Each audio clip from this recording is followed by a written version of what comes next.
Hey, what's up guys, and welcome back to the channel. And today we're getting into some creepy true Reddit threads, and you guys have been loving these videos, and to be honest, I love recording them. They're so interesting, and today's threads are so scary and creepy and weird, and you'll just want to make sure to stick around. These are some of the best threads I have ever got into before, so you're gonna want to make sure to sit back, relax, grab a drink, grab a snack, make sure you like the video, subscribe to the channel, follow me on Instagram and Spotify, helps more than you know.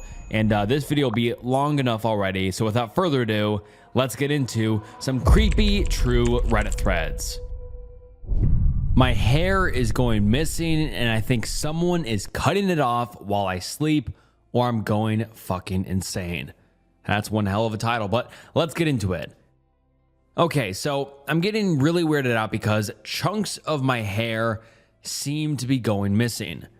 This has happened multiple times now.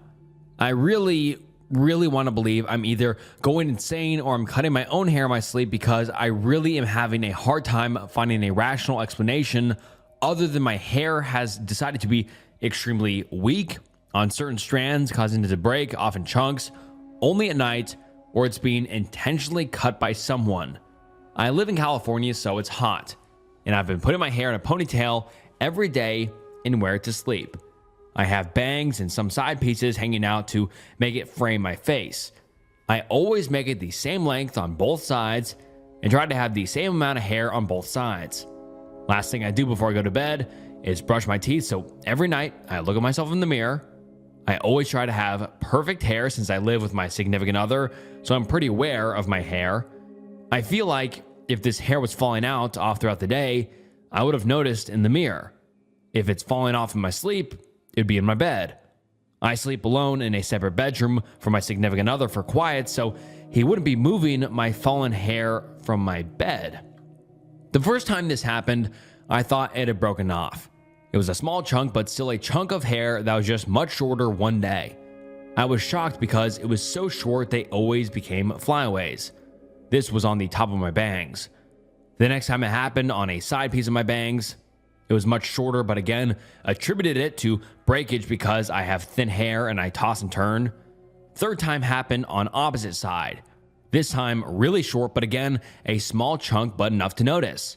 I freaked because I love my hair so much, and so I went to my pillow bed and sheets, but there's no hair there.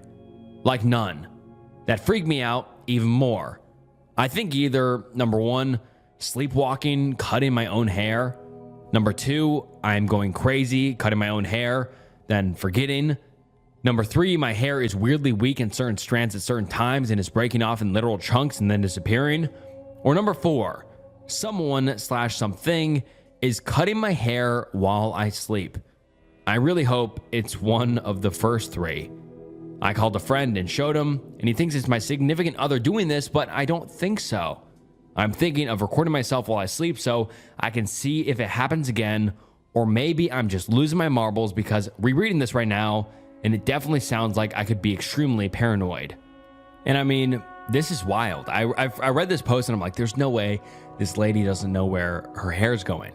And I mean, off this post, yeah, she has no clue. And I mean, right off the bat, I don't know. Like, I feel like it couldn't be her cutting her own hair or her hair falling out, because it would be easily seen. You know, it's like if you're cutting your hair at night, you'd make a mess, especially if you're sleepwalking, and you're going to see it like all over your counter or on the floor or something. Like, there's going to be pieces of hair somewhere, or in your bed if it's falling out. And so I just think it's super weird that she's not seen anything. And then I think it's also really crazy if someone was sneaking in to her bedroom and cutting off her hair. So like, I'm just completely confused here because I have no idea what to even think or theorize about it. But let's get into some comments and see what the commenters are theorizing about. Someone says, time to break out old Reddit reliable. Do you have a carbon monoxide detector? Also important, is it coming off at the base near the scalp or neatly cut like partway down? And then the OP replied saying, I am not sure. Just moved into this condo and I know there are smoke detectors, but I don't see any other ones. I think I'll ask my significant other tomorrow if there are any. If not, I'll go buy one. And it's like 2 inches down on one strand and the other 2 strands are longer, about 4 inches. It's just so perplexing to me. And so the OP didn't really answer the question if it's coming off from the scalp or cut. I guess it's cut because she's like, it's 2 inches down, which is very weird. I mean, if it is cut or kind of broken apart, I don't really know how hair works. I mean, can it like break apart? I guess it could. And the person replied saying, if that's where your hair meets your ponytail holder, you could have a vitamin deficiency causing brittle hair. You also could be tearing it out in your sleep unknowingly. It doesn't have to be full-blown sleepwalking, just anxiety coupled with nightmares. But the simplest explanation is certainly your significant other clipping it for nefarious reasons. And I mean, I would disagree with this commenter here. The simplest explanation is your significant other cutting your hair secretly. I feel like the first two are a lot more realistic, but we can beg to differ.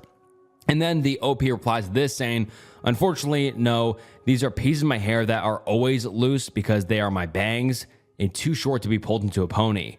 I'm starting to think maybe because when I did tell him about this, he said nothing, just blank. And after 3 minutes of me going off about this, I asked, isn't this fucking weird? And he said, yeah, and not much else on it. It's all just strange.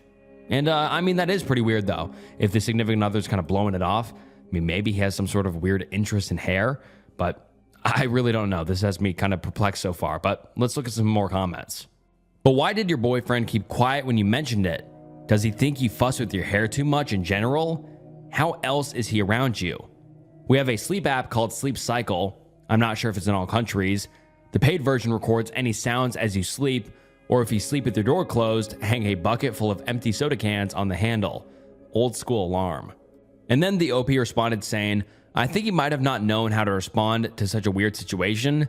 It's definitely odd, and I don't know how a normal reaction to someone telling you something like this would be. He's very serious and doesn't talk much, but he's not one to hide his emotions. We've had our fair share of rough patches, but always came out stronger for it. It just wouldn't make sense for him to do it though. Wouldn't he want me to look good? I don't think he hates me or something. It's my birthday today, so hopefully it doesn't happen when I finally go to sleep later. And then a person responded to the OP here saying, if he was doing it, it would indicate a severe mental issue. Like, if I can make her ugly, she can never leave me, or something else equally creepy and possessive.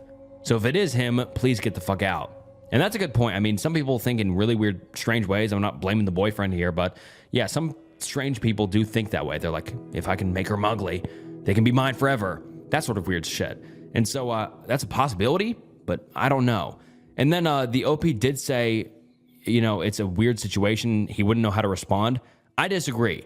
I mean, it's like if my girlfriend was like, hey, my hair's falling out and I think people are cutting it when I sleep, I'd be like, what the fuck are you talking about? That's what the fuck, show me. And then keep asking about it. I wouldn't go, yeah. Like that's the reaction he had, which I think is very suspicious. Like any normal person would be like, you think your hair is being cut when you sleep by somebody or something? That's pretty strange. But yeah, I think the boyfriend's reaction is pretty strange. But let's go on to the OP's update. Mini update. My hair is going missing. So I got a camera to watch me while I sleep. I got a motion detecting camera, which will start recording as soon as it detects any motion for 60 seconds, and then it stops, and then if motion continues, if again, and starts it up again.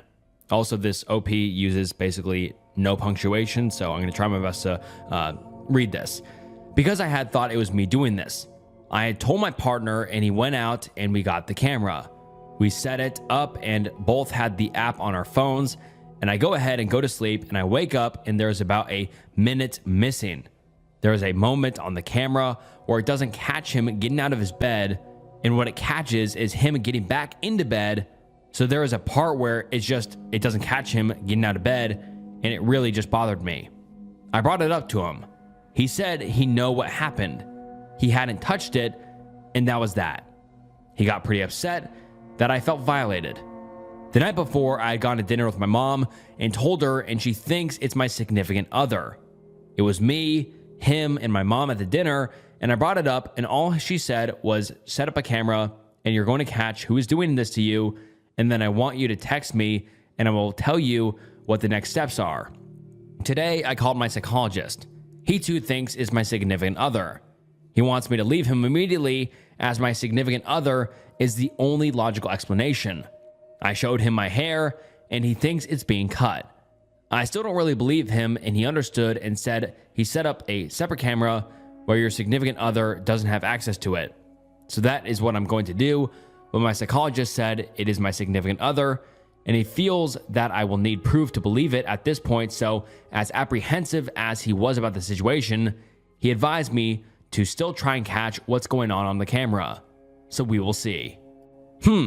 Very strange, and people have a lot of questions in the comments, so let's get into those. Someone says, but was your hair cut during that missing time? Someone replied to that saying, also confused on how it's missing time if it's a motion activated camera. There was no motion, so the camera turned off, depending on how fast he got up. The camera might not have caught him getting up. Someone else says, I have similar cameras connected to my phone. I can view and delete data as needed. If he has the application on his phone, he could do the same thing. He could have screwed up a little with not deleting the video of him getting back into bed though.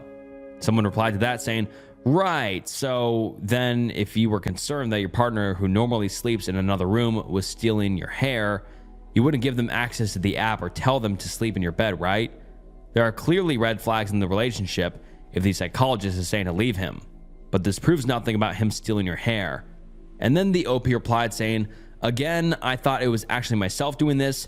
That's why he slept with me last night and had access to the app. That makes no sense. And the OP got 30 downvotes on this, so everyone agreed with that. Yeah, that makes no sense. And then someone replied to that saying, yesterday you 100% did not think you were doing it yourself. And the OP said, deep down, kinda, yeah. This is really going off the rails. I don't know what the OP is even saying at this point. And then some commenters dive into the OP's post history. Someone says, the reason this OP's psychologist has advised OP to leave the significant other is unfortunately clear once you read OP's post history. There is a mental health aspect to this, and the doctor is apparently trying to help OP by removing uncontrollable variables and give OP the stability to prevent past behaviors from being repeated. And it seems family and friends may feel the same. I hope OP just removes the significant other for a couple of days to see if there are any other instances, but not a place the significant other can access. OP, please listen to your loved ones and doctor. If this is proven not to be him and he wants to break up, the relationship isn't what you think it is. And then someone replies to that saying exactly this. Reading between the lines of OP's post, it's clear that both her mom and her therapist think the significant other is doing it. Likely, there are other things that have happened in the past for them to not trust the significant other. But OP is still adamant that their significant other is innocent and continues to act against her own best interests. And then someone else says, it is so obvious how unhealthy this relationship is. It has gotten to the point that the significant other is stealing OP's hair. There is no instance where this isn't creepy as fuck. Yet OP continues to make excuses and blame themselves.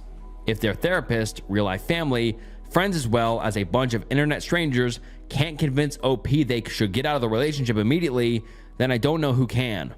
OP leave. Don't become another statistic. Someone else says, this is extremely strange. Please be careful and do not bring this up anymore to your significant other. Let them think you've completely forgotten about it. Someone who's already taken a knife to your body while you're sleeping is capable of harming you in other ways. And everyone here can see how deeply disturbing this truly is, because it seems like the OP and their significant other have past problems and they both have their own issues, and this could be very dangerous quickly. And obviously everybody is telling the OP to leave the significant other, but she's just not listening for whatever reason.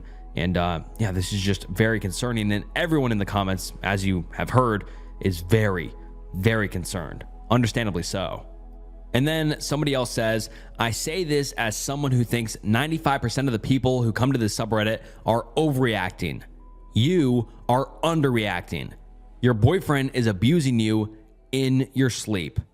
And there's a lot more comments of people saying, okay, get another camera and don't tell your significant other about it. Of course, that makes sense. But sadly, we have never got another update from the OP. And that is the last we've ever heard from the OP. It's been about a year and a half since she last made that post, but very, very concerning. And like, this is like the first time I read a lot of Reddit posts and Reddit threads, obviously. This is the first time where I see like everybody saying, hey, this is a bad situation. Please get out of it ASAP. Usually it's not that. People are kind of on the fence usually, or kind of being like, oh, give them the benefit of the doubt. Everyone here is like, holy shit, get out now. This is bad. And I have to agree, this is very, very creepy and concerning because, I mean, the OP's significant other is probably cutting her hair in her sleep. That is weird to a different level. Like, why would anyone do that who's mentally sound? They wouldn't. And so, I just have to hope that the OP is doing better now because we have no sort of update. And to be honest, I'm just really concerned because the OP didn't see the problem with his significant other. She's like, it's not him. It's probably not him. And everyone's like, it's him. Mom, psychologist, everyone on the internet was saying it's him, and they still weren't listening. So hopefully the OP was able to change their mind, get into a safe situation, but just deeply, deeply concerning. And yeah, I'm just worried about what happened to the OP because, yeah, like some commenters said, if he's doing this, who knows what else he might result to next. I mean, if it's cutting hair now, it could be doing something next. Who knows? But yeah, like I said, super, super concerning. And I just really hope the OP is doing better now. But what are your guys' thoughts on this? I just think it's wild. I found hundreds of pictures of my brother on my boyfriend's laptop. Can anyone please explain to me what's going on? Posted on August 30th, 2018, and the post reads as follows. I've been with my boyfriend for over a year. Our relationship is/was great, and we honestly never had any serious problems. We both have full-time jobs and live together. He's good friends with my younger brother as well, mainly because of their shared interest in fitness, workouts, etc. They hang out a good amount and go to the gym together. In hindsight, the fact that they're good friends makes it all the more creepier. Yesterday, I was home alone and my boyfriend was at work. I needed to print something out, but my laptop wasn't working at all. My boyfriend has several laptops, and there's one in particular he never uses. At least, I've never seen him use it. I thought it was some dusty old thing. I grabbed it, and it was not shut down properly. It took me straight to the photo albums, and there were hundreds of pictures of my brother saved. Most were pulled from his social media accounts, but there were also pictures of him from his rugby team's website. What the fuck? This isn't even the worst. There was an album that only consisted of creep shots and videos, pictures of him sleeping, and even videos of him getting changed. You could clearly see in the videos that he wasn't aware of being recorded. What the fucking fuck? The last picture he uploaded was literally last week. This is so creepy. I don't even know what to say. There were also pictures of someone else's gym clothes, and I'm also assuming they're also my brother's. I'm confused, disgusted, and shocked. What the hell is even going on? When he came back from work, I just went straight to sleep. I couldn't even face him. I honestly can't think of a good reason he would do this. I mean, straight guys don't usually do this, right? I don't know if I should even confront him about it. Should I ask him what this whole thing is about? And now let's get into some comments. Someone says, he's clearly got a thing for your brother. It's not a healthy way of expressing it. Creepy, if anything, but it's quite obvious. Confront him. Tell him how uncomfortable it makes you feel. Be prepared to break it off with him. I'm sorry you're having to deal with this.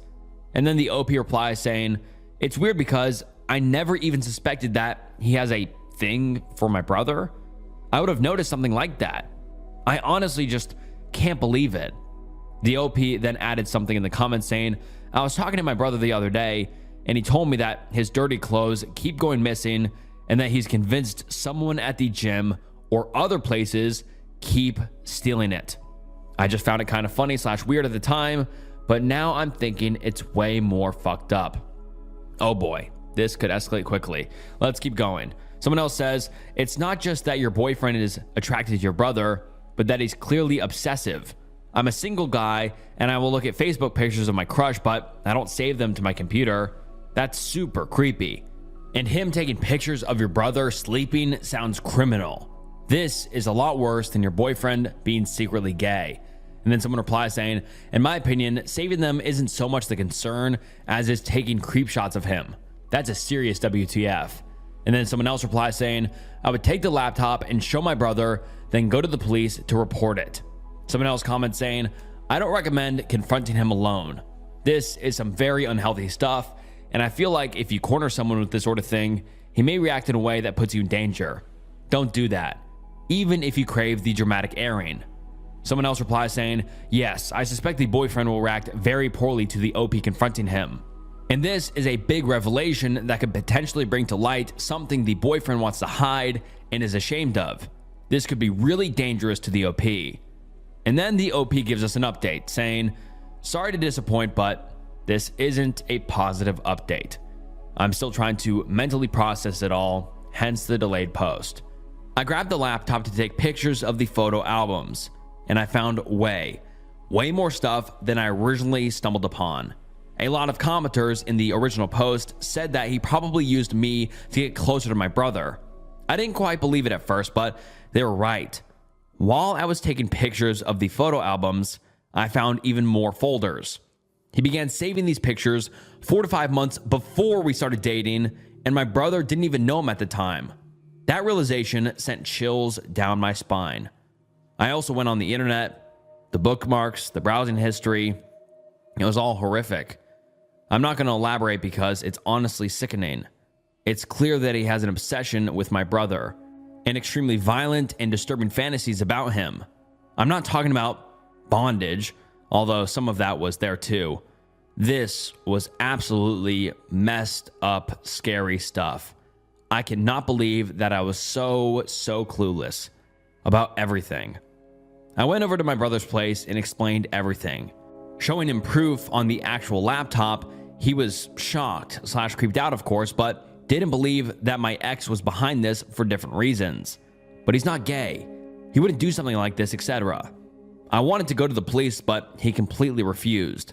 I explained that this isn't just a crush from a seemingly straight friend. This is an unhealthy, psychotic obsession. He completely denied that he was in danger and seemed embarrassed more than anything. I told him that X actually started creeping on him months before the relationship begun and took all those creep shots. Besides, the browsing history and bookmarks were specific to him. It would make anyone freak out. When I showed him the pictures of his clothes, he was very confused and asked why X would steal his dirty clothes. But he still didn't want to go to the police. My plan was actually to confront my ex in public, but my brother just straight away texted him to come over. Side note, he arrived super fast. I wonder what he was expecting. When X came, I showed him the laptop and asked him to explain. The entire situation was so bizarre. While I was talking, he seemed incredibly angry. I've never seen such a look on his face before, but then he calmed down and casually confessed to everything. He said that it was just a habit he got into and that he's truly sorry. At that point, my brother said that it is probably a prank and that it wasn't funny, etc. I started crying a little, and X rolled his eyes and told me to stop crying. He was so nonchalant and cold. I didn't even recognize him anymore. Then he said that he would immediately stop doing this if we kept this to ourselves. I think my brother finally believed him then, because he was absolutely dumbstruck. X said that he'd take down the cameras too, and that we shouldn't make a big deal out of it. I asked him where the cameras are, and he proceeded to show us. He probably thought he was a good guy for cooperating with us and that it would make the situation less creepy. Turns out, there was a camera in the shower as well. It was nauseating. The conversation that followed was extremely uncomfortable, and X said some very provocative / inappropriate things. They ended up having a huge argument about the stolen clothes amongst other topics, and the rest was pretty awful. I eventually went to stay at a friend's place. I'd already packed my stuff anyway. Later that night, X texted me that I'm a bad person for invading his privacy and that I'm selfish, narcissistic, a bad human being, etc. He said that he's willing to forgive me though. Yeah, he really said that. I blocked his number. And on everywhere. A day later, he came to me at work and I told him to stay away from me. He did that every day for 1 week, at different locations, until I seriously threatened him. He said that he never cared about me anyway and wished me luck for my future relationships. A couple of days ago, my brother texted me. We haven't spoken at all since that day, and apologized. But he still refuses to address the elephant in the room. He's just pretending it never happened. I told him that X is clearly not stable. Why would you not notify the police? I honestly don't know what to do. Is there a way I can report this, just in case? And oh, by the way, it was his 21st birthday yesterday, and I called him in the morning. He told me that he got a present from an unknown sender. I said that sender is probably not unknown to us. Like, this is 100% my psycho ex. I just know it is. As I said, this isn't a positive update. A lot of people seem to be concerned, and that's the only reason I posted this. I just hope things don't get worse. And I mean, that is just crazy. I think it's crazy that the OP's brother didn't go to the police. He had a camera in the shower. I mean, let alone all of the other creep pictures that were taken of him sleeping and undressing, doing all those things. Obviously, that is so creepy. But he had a camera in his shower.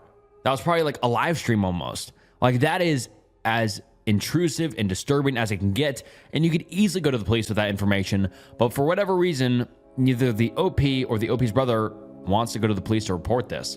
I just find that very, very odd. But let's get into some of the top comments. Someone says, "Girl, take that whole laptop to the police. I am not kidding. This is very serious. If your brother ends up dead, you will never forgive yourself." And then someone else says, "This needs to be higher up. OP, this guy is showing serious signs of a true psychopath and future serial killer behavior. You are not safe, and neither is your brother. Take that laptop and go to the fucking police now. Don't wait. Don't worry about anything else. And check your brother's house for more cameras instantly. If the police doesn't, this is something you don't just stop doing.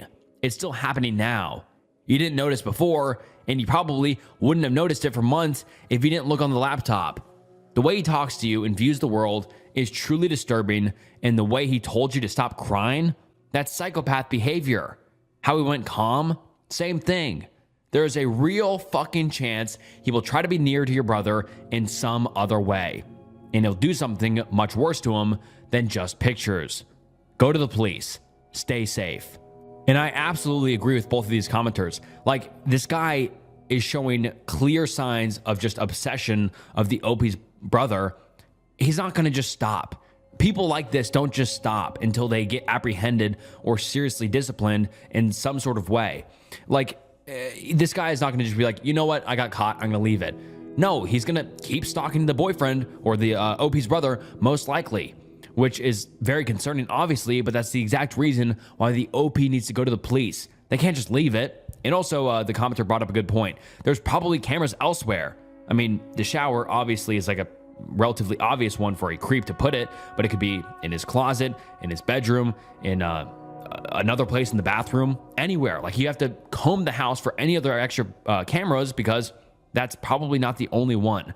I don't know why everyone here is being so relaxed about this, but they just need to go to the police.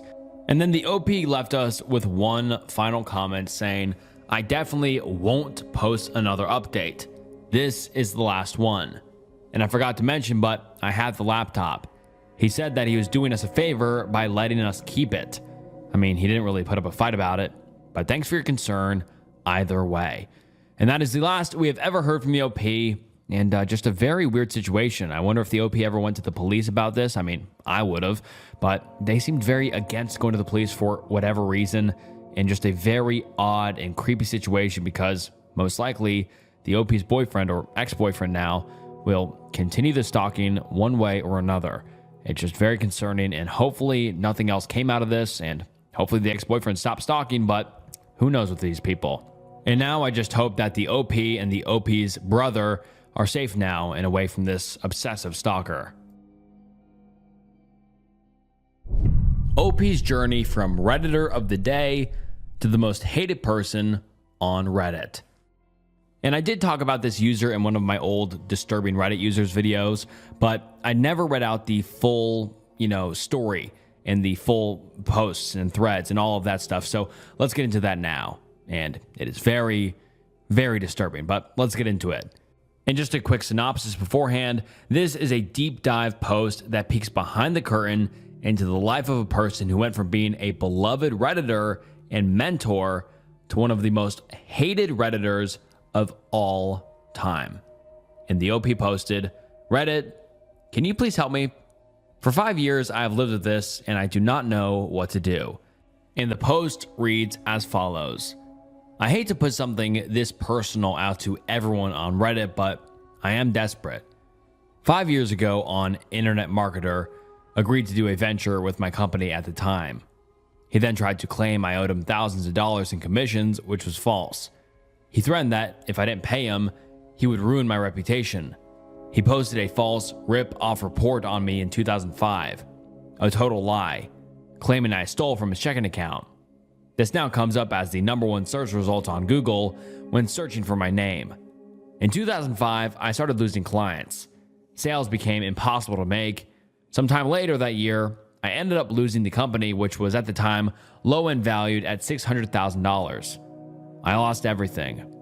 Those who took it over ran it into the ground, thus hurting my reputation even further. Obviously, I know that rip-off report alone didn't cause that. There were a lot of factors, but the rip-off report certainly didn't help. The bottom line is that for the last 5 years, I have had to struggle with the fact that the first result on Google for my name is this rip-off report lie. I have lost great opportunities, and it has been a great struggle. Everyone does a Google search if they plan to work with someone. A claim, even false, that you are a thief showing up on result #1 doesn't help. Just imagine if the first search result for your name was a lie claiming you're a thief. How would that affect your friends, family, work, etc.? I've contacted rip-off reports and they don't care. It is bringing traffic to their site, and so they will do nothing. They do not care to validate whether or not the claim is even true. For 5 years, I have struggled because of that lie.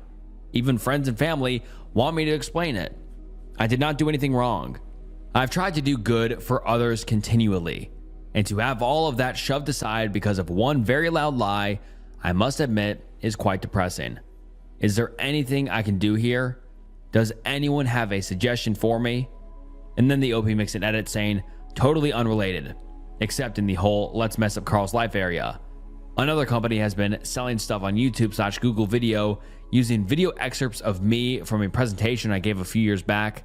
They never asked my permission, never paid me. I do not endorse what they sell. I don't really bother with that much because it doesn't matter that much in the grand scheme of things. And the video probably gets 3 views a month anyways, if that. I figured I might as well mention that too. And then someone says, why not change your name? And then the OP says, while this whole thing has hurt me a great deal, it has not destroyed me. Although a struggle, I have managed to build a good career in spite of it. I work with many people on a daily basis, and they know me by name. Changing it would really not be an option, even if I wanted to. Someone else said, get a lawyer, sue, etc. And the OP said, gladly. But it is easier said than done. I've talked to lawyers before, and the whole thing is very complicated.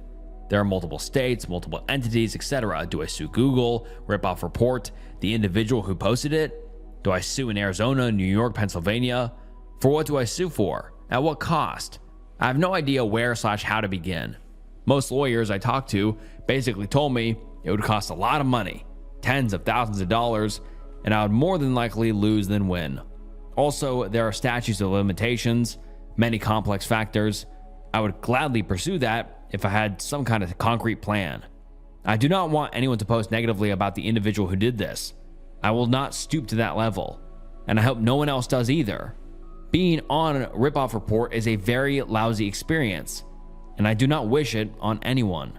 And so far, it's just a innocent guy asking for help, clearing his name from Google search because it's ruining his business and ruining his life. And it's going to get a lot worse from here, trust me.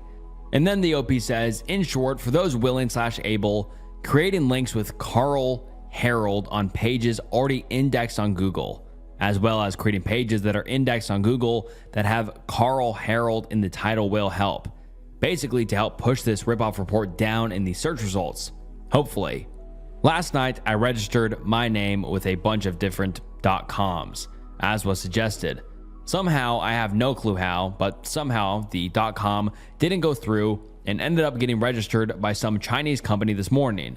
At any rate, at least I have the .net/.org. I just want to tell everyone thank you. When I made this post, I was really feeling down. Just seeing everyone's support has helped me feel a ton better, even if nothing else comes out of it. Thank you all." And then the OP gives us an update saying, "A few days ago, I posted on Ask Reddit asking if anyone could help me remove or fight against a lie that has been the #1 search result for my name and damaging my reputation for over 5 years. Many of you took it upon yourselves to help me by posting links and content with my name all over the internet via Reddit, Twitter, and just about everywhere else.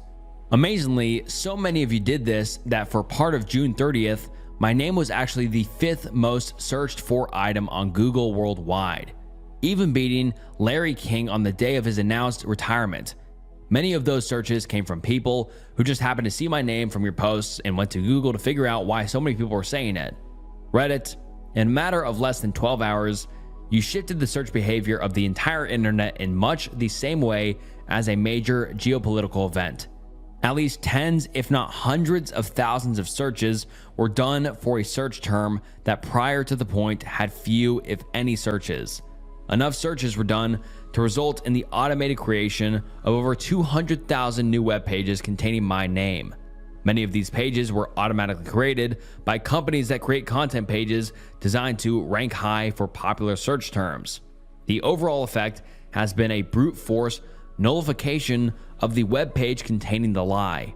And here we are on July 4th, and finally, after 5 years, that lie is completely gone from the first 5 pages of search results on Google and all other search engines, and it seems to be dropping more every day. Further, many other pages containing my name now rank high on Google, including automatically generated pages that have nothing to do with me, as well as pages about other individuals who share my name. Nothing negative therefore stands out against me. For 5 years, I've had to live with the stigma of this lie. I've had to explain it to friends, family, and business associates. I no longer have to live with that. Thank you to everyone on Reddit who helped, including Obley Frank from Name Repair, who saw my original post and agreed to help me for free.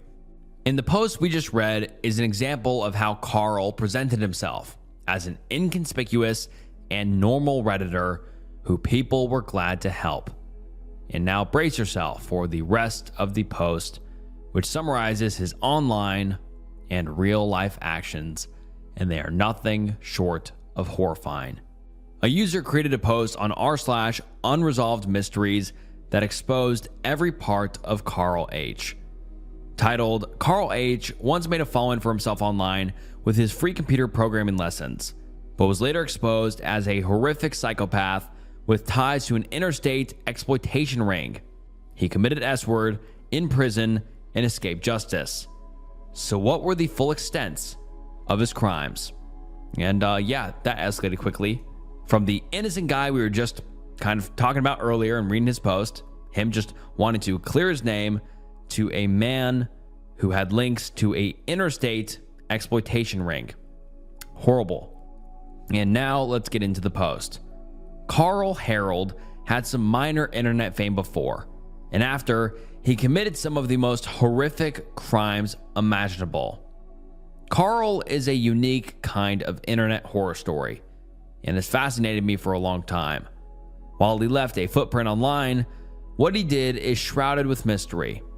Obviously, the court documents are sealed, but we know Carl was on trial for R-wording his own son, filming it and selling it online.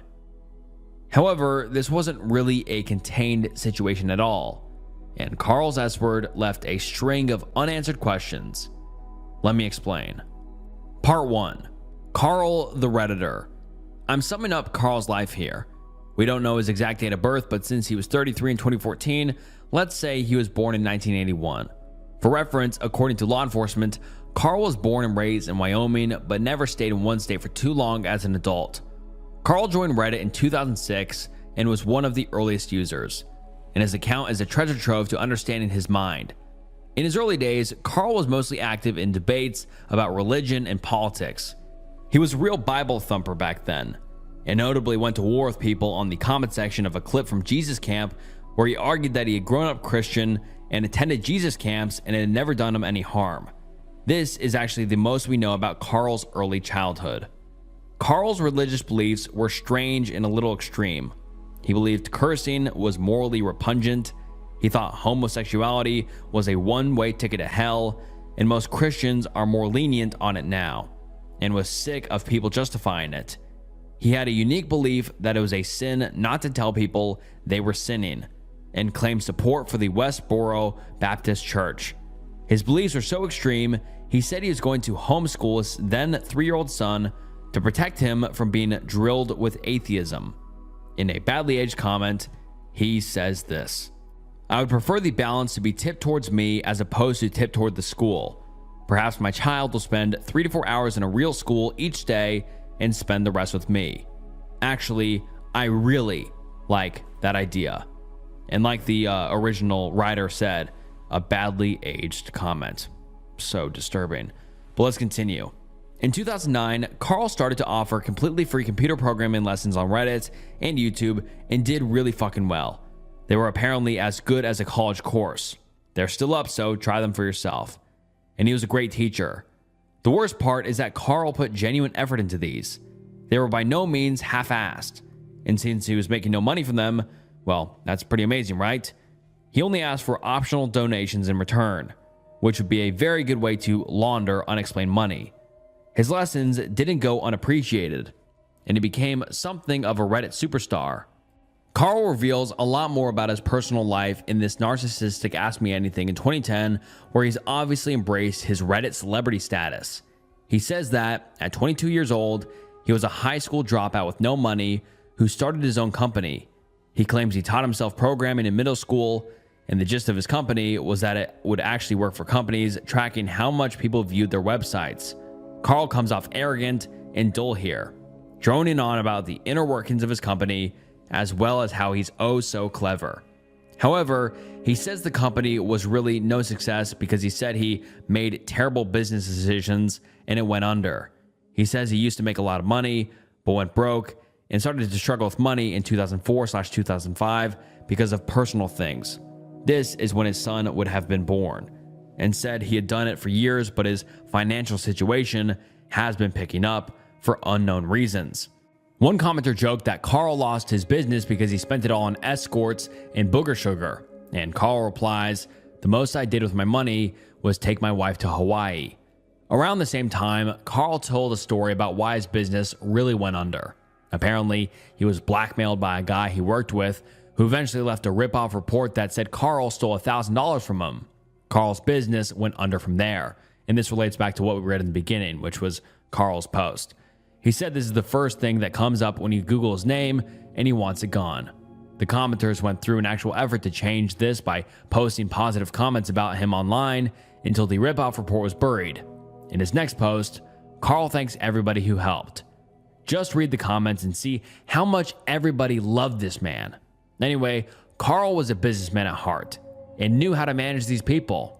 He was a lot more careful with personal information and beliefs in his later years on Reddit, and just sculpted the image of the Reddit nice guy.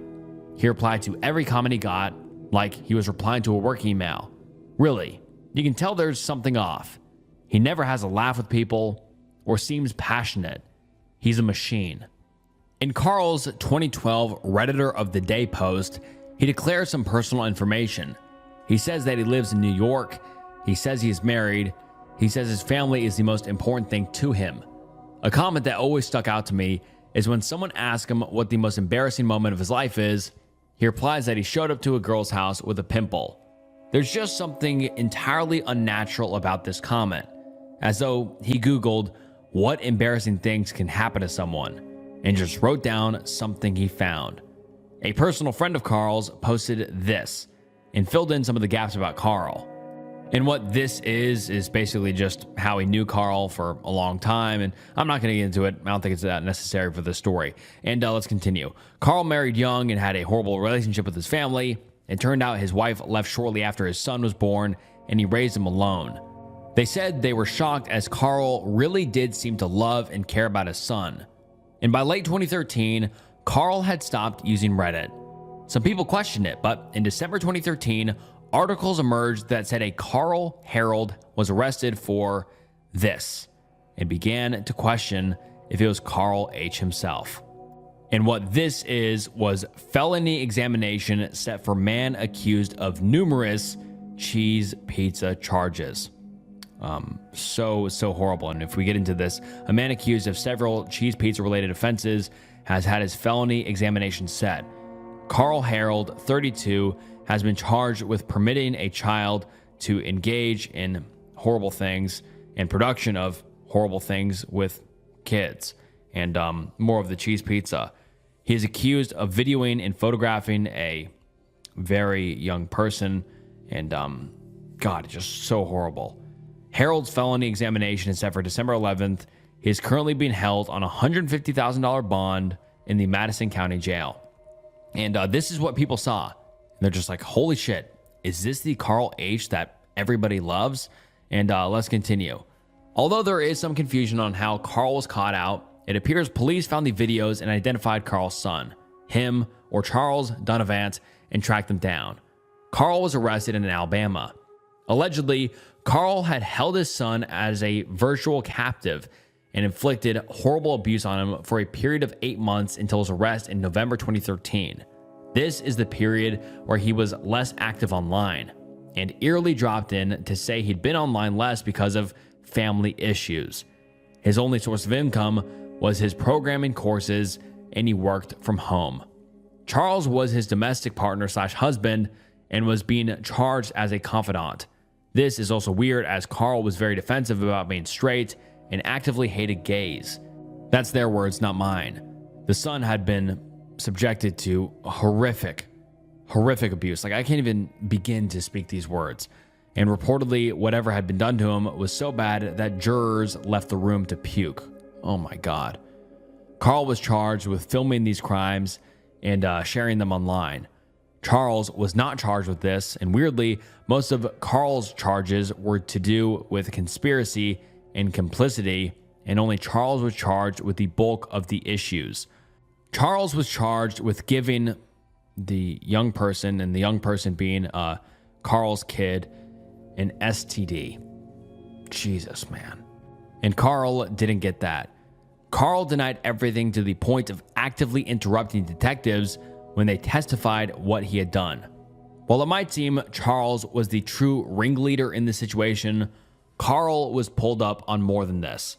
In May 2014, more charges were brought against him. He had 10 counts of producing videos in upstate New York between August 2011 and March 2013 with a very young person. The way they put this seems like this kid a different person to his son, although the ages would line up. Do you think this is Carl's son as well, or do you think it's a second victim? Charles was not charged in connection to this. Sadly, Carl committed S-word in prison in November 2013 when the investigation, which police said was spanning all over the country and could involve the arrest of dozens more men before he could answer for his crimes and be convicted of anything. In my opinion, justice was not served. Charles got 36 years in prison, and the crimes faded away, and I can't find anything about any more arrests. And I mean, this case is just so disgusting, obviously. But I just think it's so insane how he started off as this kind of relatable guy that everybody loved. I mean, in the beginning, that's why I wanted to read that first post, because it just kind of made him relatable. You're like, oh, well, I can see why people like this guy. And then it comes out that he is more of a monster than anyone could have ever imagined. I mean, like the title said, he went from one of the most loved on Reddit to the most hated ever. And I mean, deservedly so. He was just a disgusting monster who did horrible things to his own son and abused him just so much, and just it's just horrible. He just did crimes that are beyond unforgivable. And I mean, it's just jaw-dropping. I did cover this case a while ago, but I've never read out it all in full, and it is just so disgusting and horrible. But I mean, it's just crazy how he went from so loved to just the most hated. It's just crazy how this man was just harboring this deep, dark secret.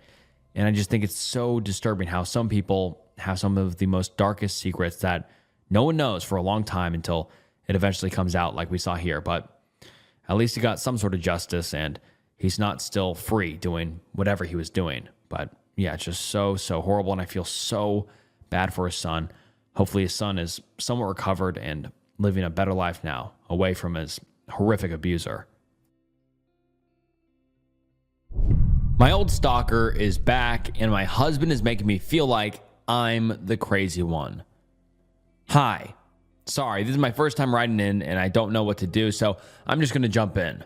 I'm using a throwaway because I'm sure my actual account is being watched. Also fake names. So I, 32 female, and my husband, 33 male, have been arguing a lot recently over my old stalker. For some background, back in college, I was 24. I dated a guy, let's call him Fred, for about 2 months. Fred was interesting, to say the least. To save time, he had several red flags once we started dating, so I dumped him. Fred acted like he couldn't care less, so I thought that was that. A few months go by, and I'm starting to see Fred everywhere. I see him at the grocery store I go to, my go-to nail place, my favorite restaurants, etc., etc. I thought it was just a coincidence, so I left it at that.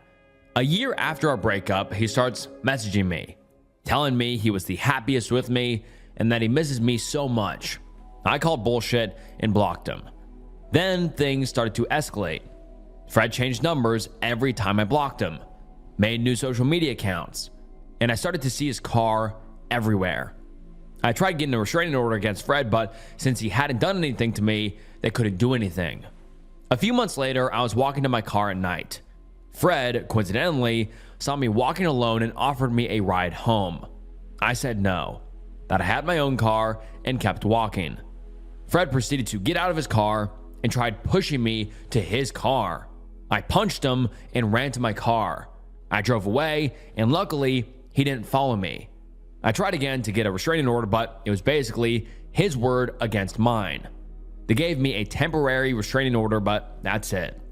I was terrified of even walking outside and deleted all of my socials.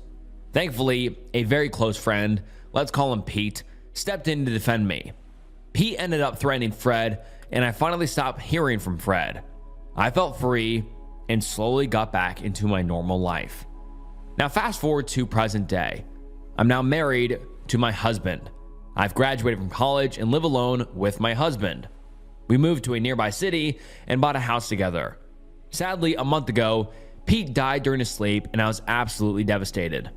I've known Pete since I was in high school, and he was my closest friend. To be honest, I'm still not over his death, and sometimes I can't believe he's gone. But guess who heard about his death? That's right, folks. Fred found out, and is now back. I received text from Fred a few days after Pete died. I now see him everywhere, and he's insisting we talk. I just walk away and ignore him. I've reported him, but nothing has happened, so I deleted my socials once again. Friends have been telling me Fred has been asking about me. He's asked if I moved, what am I doing lately, if I have other social media accounts, etc. I'm honestly terrified. I've moved since I finished college, but somehow I see him at my gym, grocery store, park, etc. It honestly makes me believe he never stopped watching me, and it's terrifying.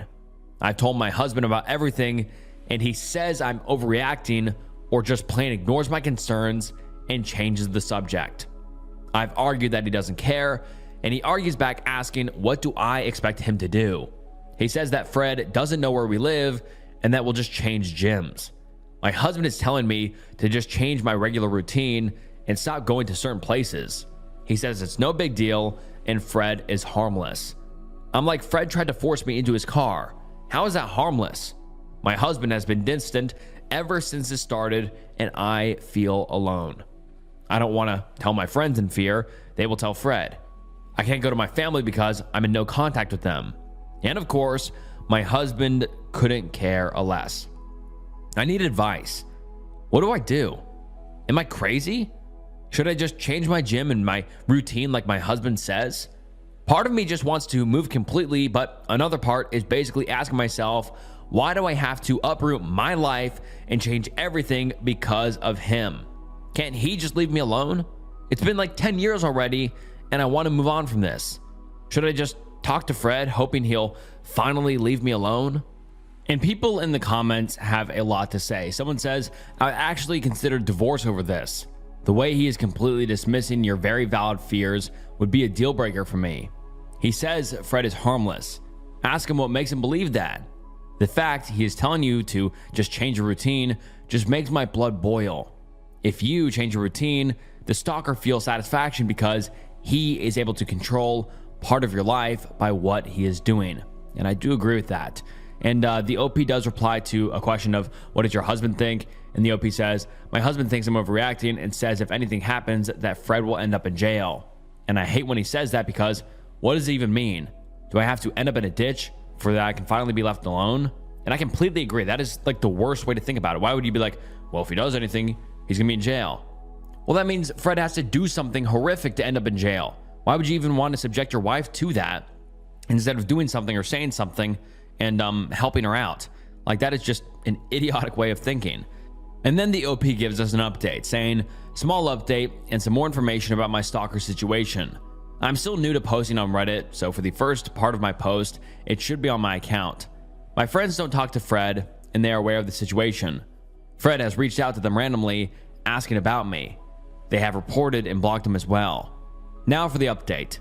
Last night, I decided to have a serious conversation with my husband one last time. I sat down with him and explained the whole situation again. Told him how scared I've been and that he needs to take this seriously. I wanted to show him how terrified I was, how small I've been made to feel, not just by Fred, but also him, how his lack of support/concern for my own safety is making me question our marriage. I asked if he'd even do anything if I was found in a ditch. He was silent this whole time while looking at the floor. We sat in silence for a few minutes before I got up to pack my things. My husband proceeded to cry. He apologized and said he'd make this right. He said he didn't want to overreact in fear of scaring me more, but when in reality, it made me feel more alone. My husband has been looking into Fred without my knowledge and has found out where he works, lives, and even Fred's family contact information. He wanted to gather more information about Fred before contacting a lawyer. We're both taking a few days off of work to get our ducks in a row. We're getting a lawyer and gathering evidence of Fred's harassment. We're also currently looking for a therapist where we can both talk about this situation and other issues we have in our marriage. I also have some voicemails Fred has left me, and I officially think he's lost it. I have an Apple iPhone, and you're able to see voicemails from blocked numbers. Some of the messages are him saying straight up gibberish, while others are as if he's having a conversation with me. He says things like, oh yeah, babe, I get off work late, so tonight is a no-go. Or, I'm off, so you can come pick it up right now. No, yeah, I don't know. I can't do this anymore. There's a lot of fashion in my life. It sounds like he's having a conversation, but it's no one else, just him, and it's terrifying.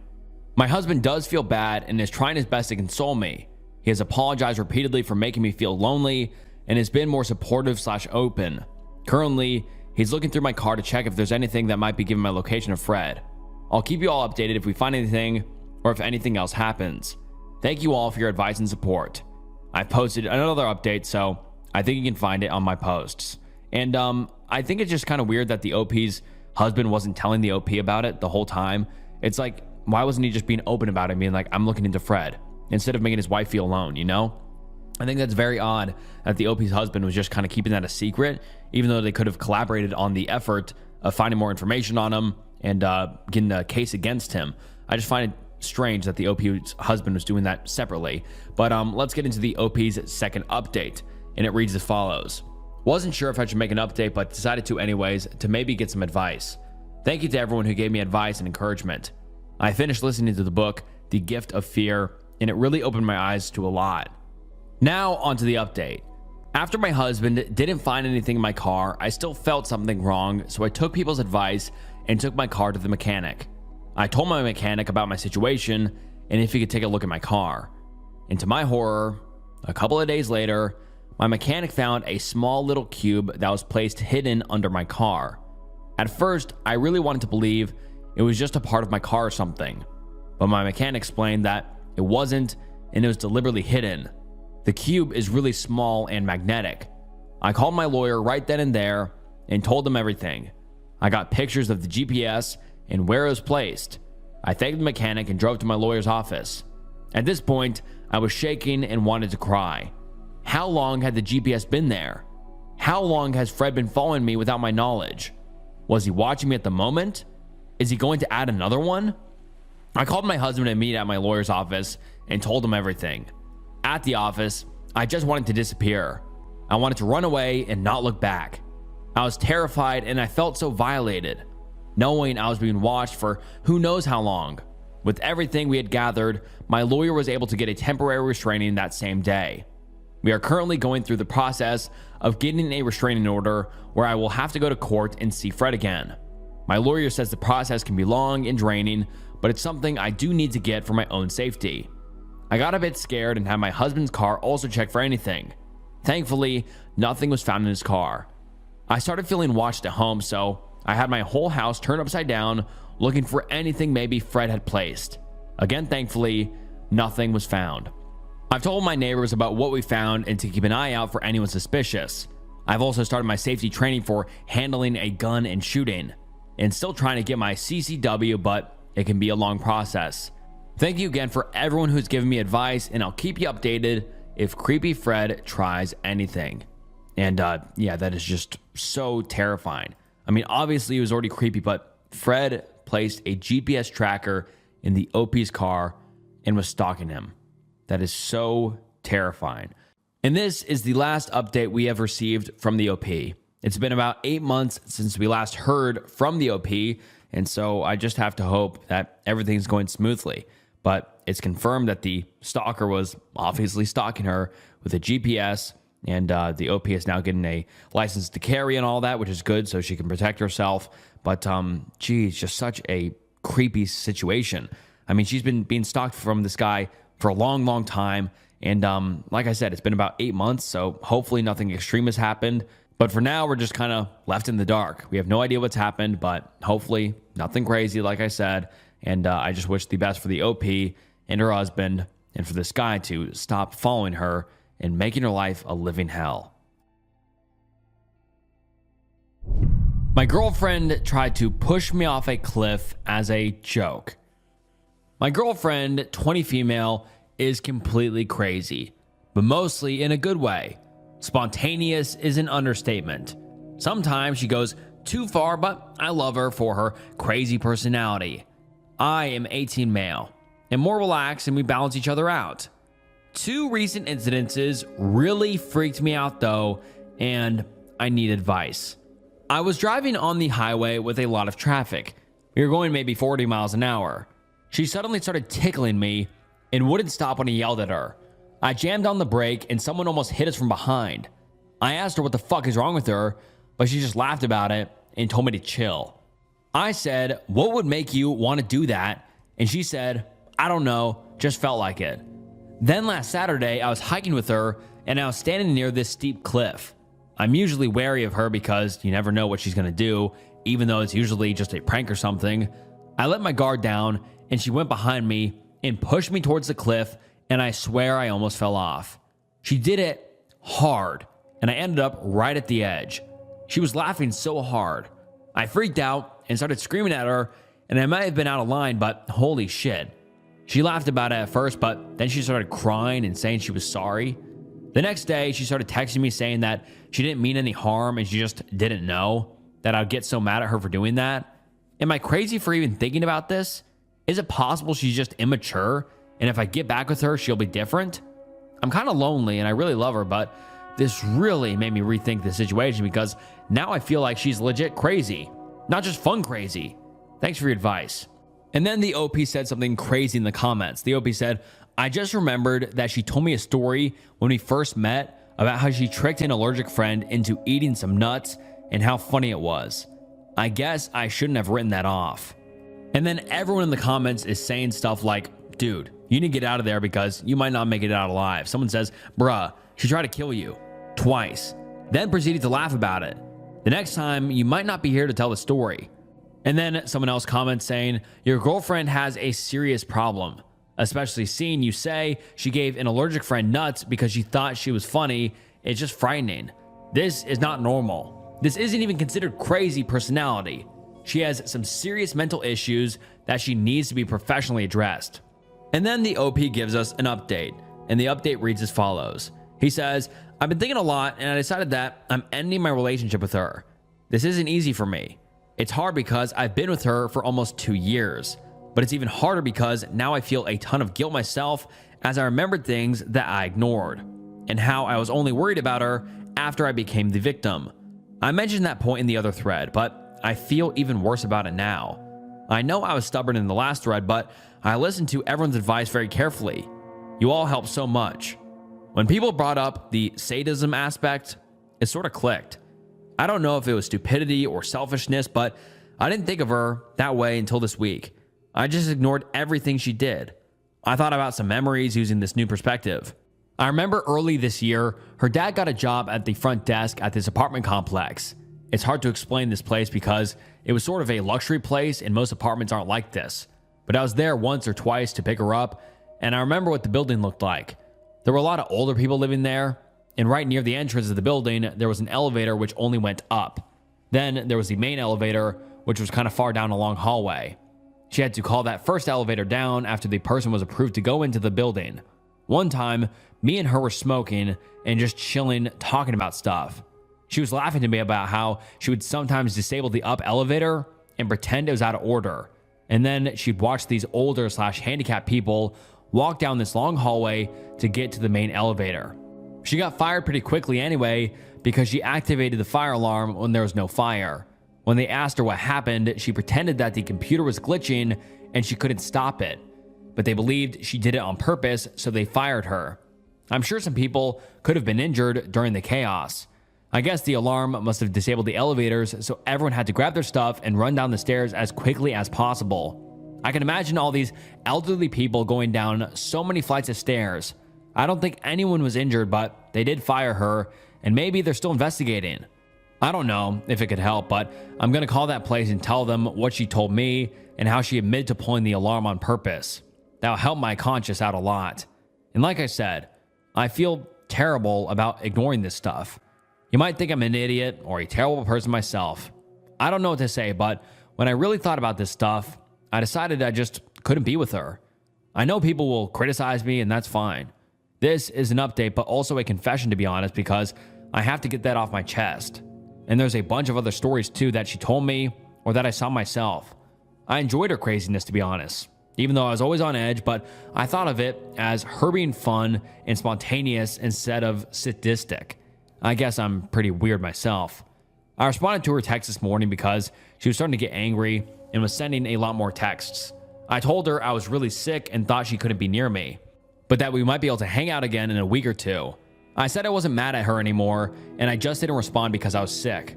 I just told her that to get her off my back and to give myself some time to prepare for the breakup because I don't know how she's going to react and I want to be safe.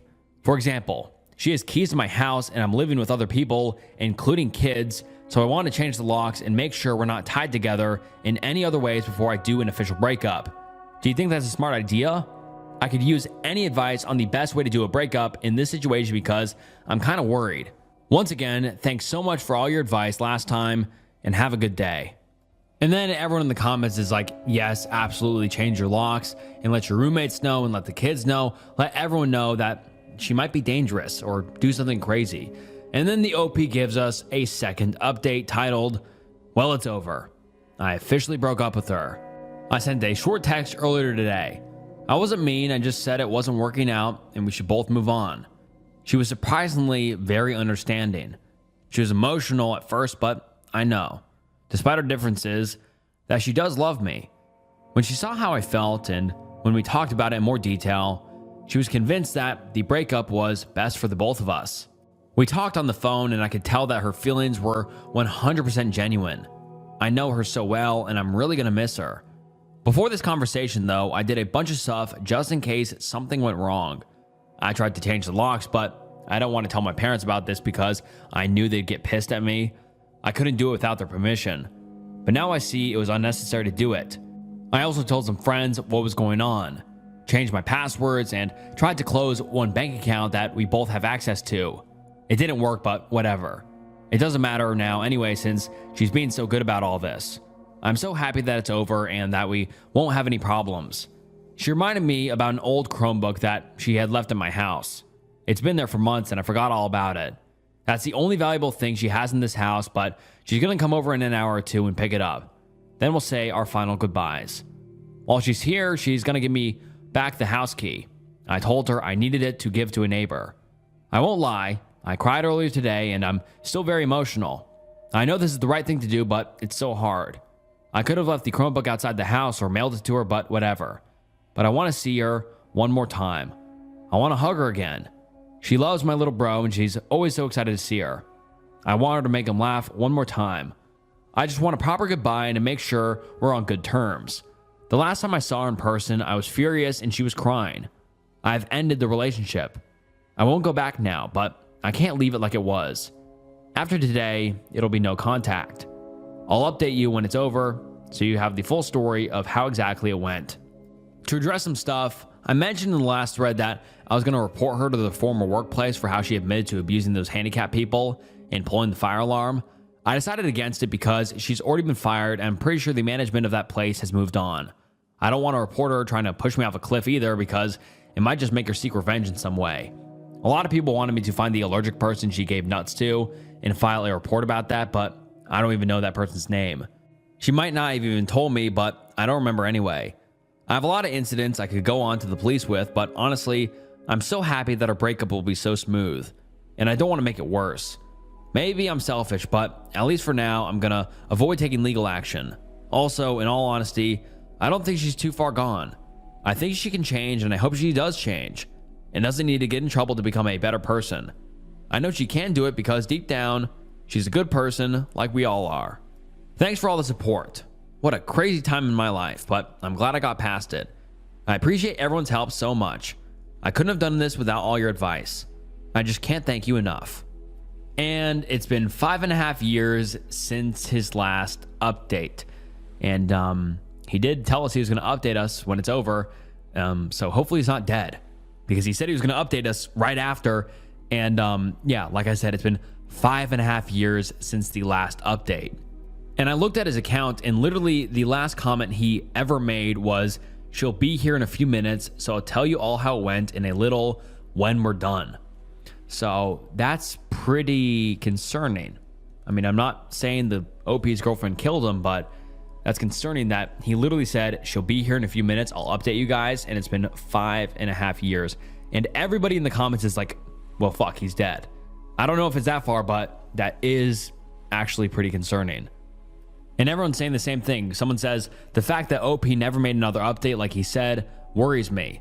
Someone else replies saying, "It's really ominous." Last comment saying she'll be there any minute and he'll come back right afterward doesn't exactly paint a rosy picture. And yeah, that's pretty concerning. Because like the OP outlined, like this wasn't a one-time thing. She continuously did things to just make people in pain.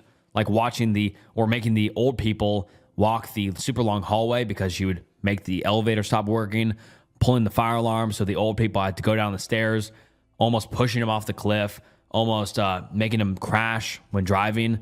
I mean, that's just a lot of coincidences that I don't think are coincidences at that point. Very concerning, but like I said, haven't had an update in forever, so I really wonder what ended up happening, but that's really ominous how he just never made an update. I hope the OP's doing all right now. There's something wrong with my wife.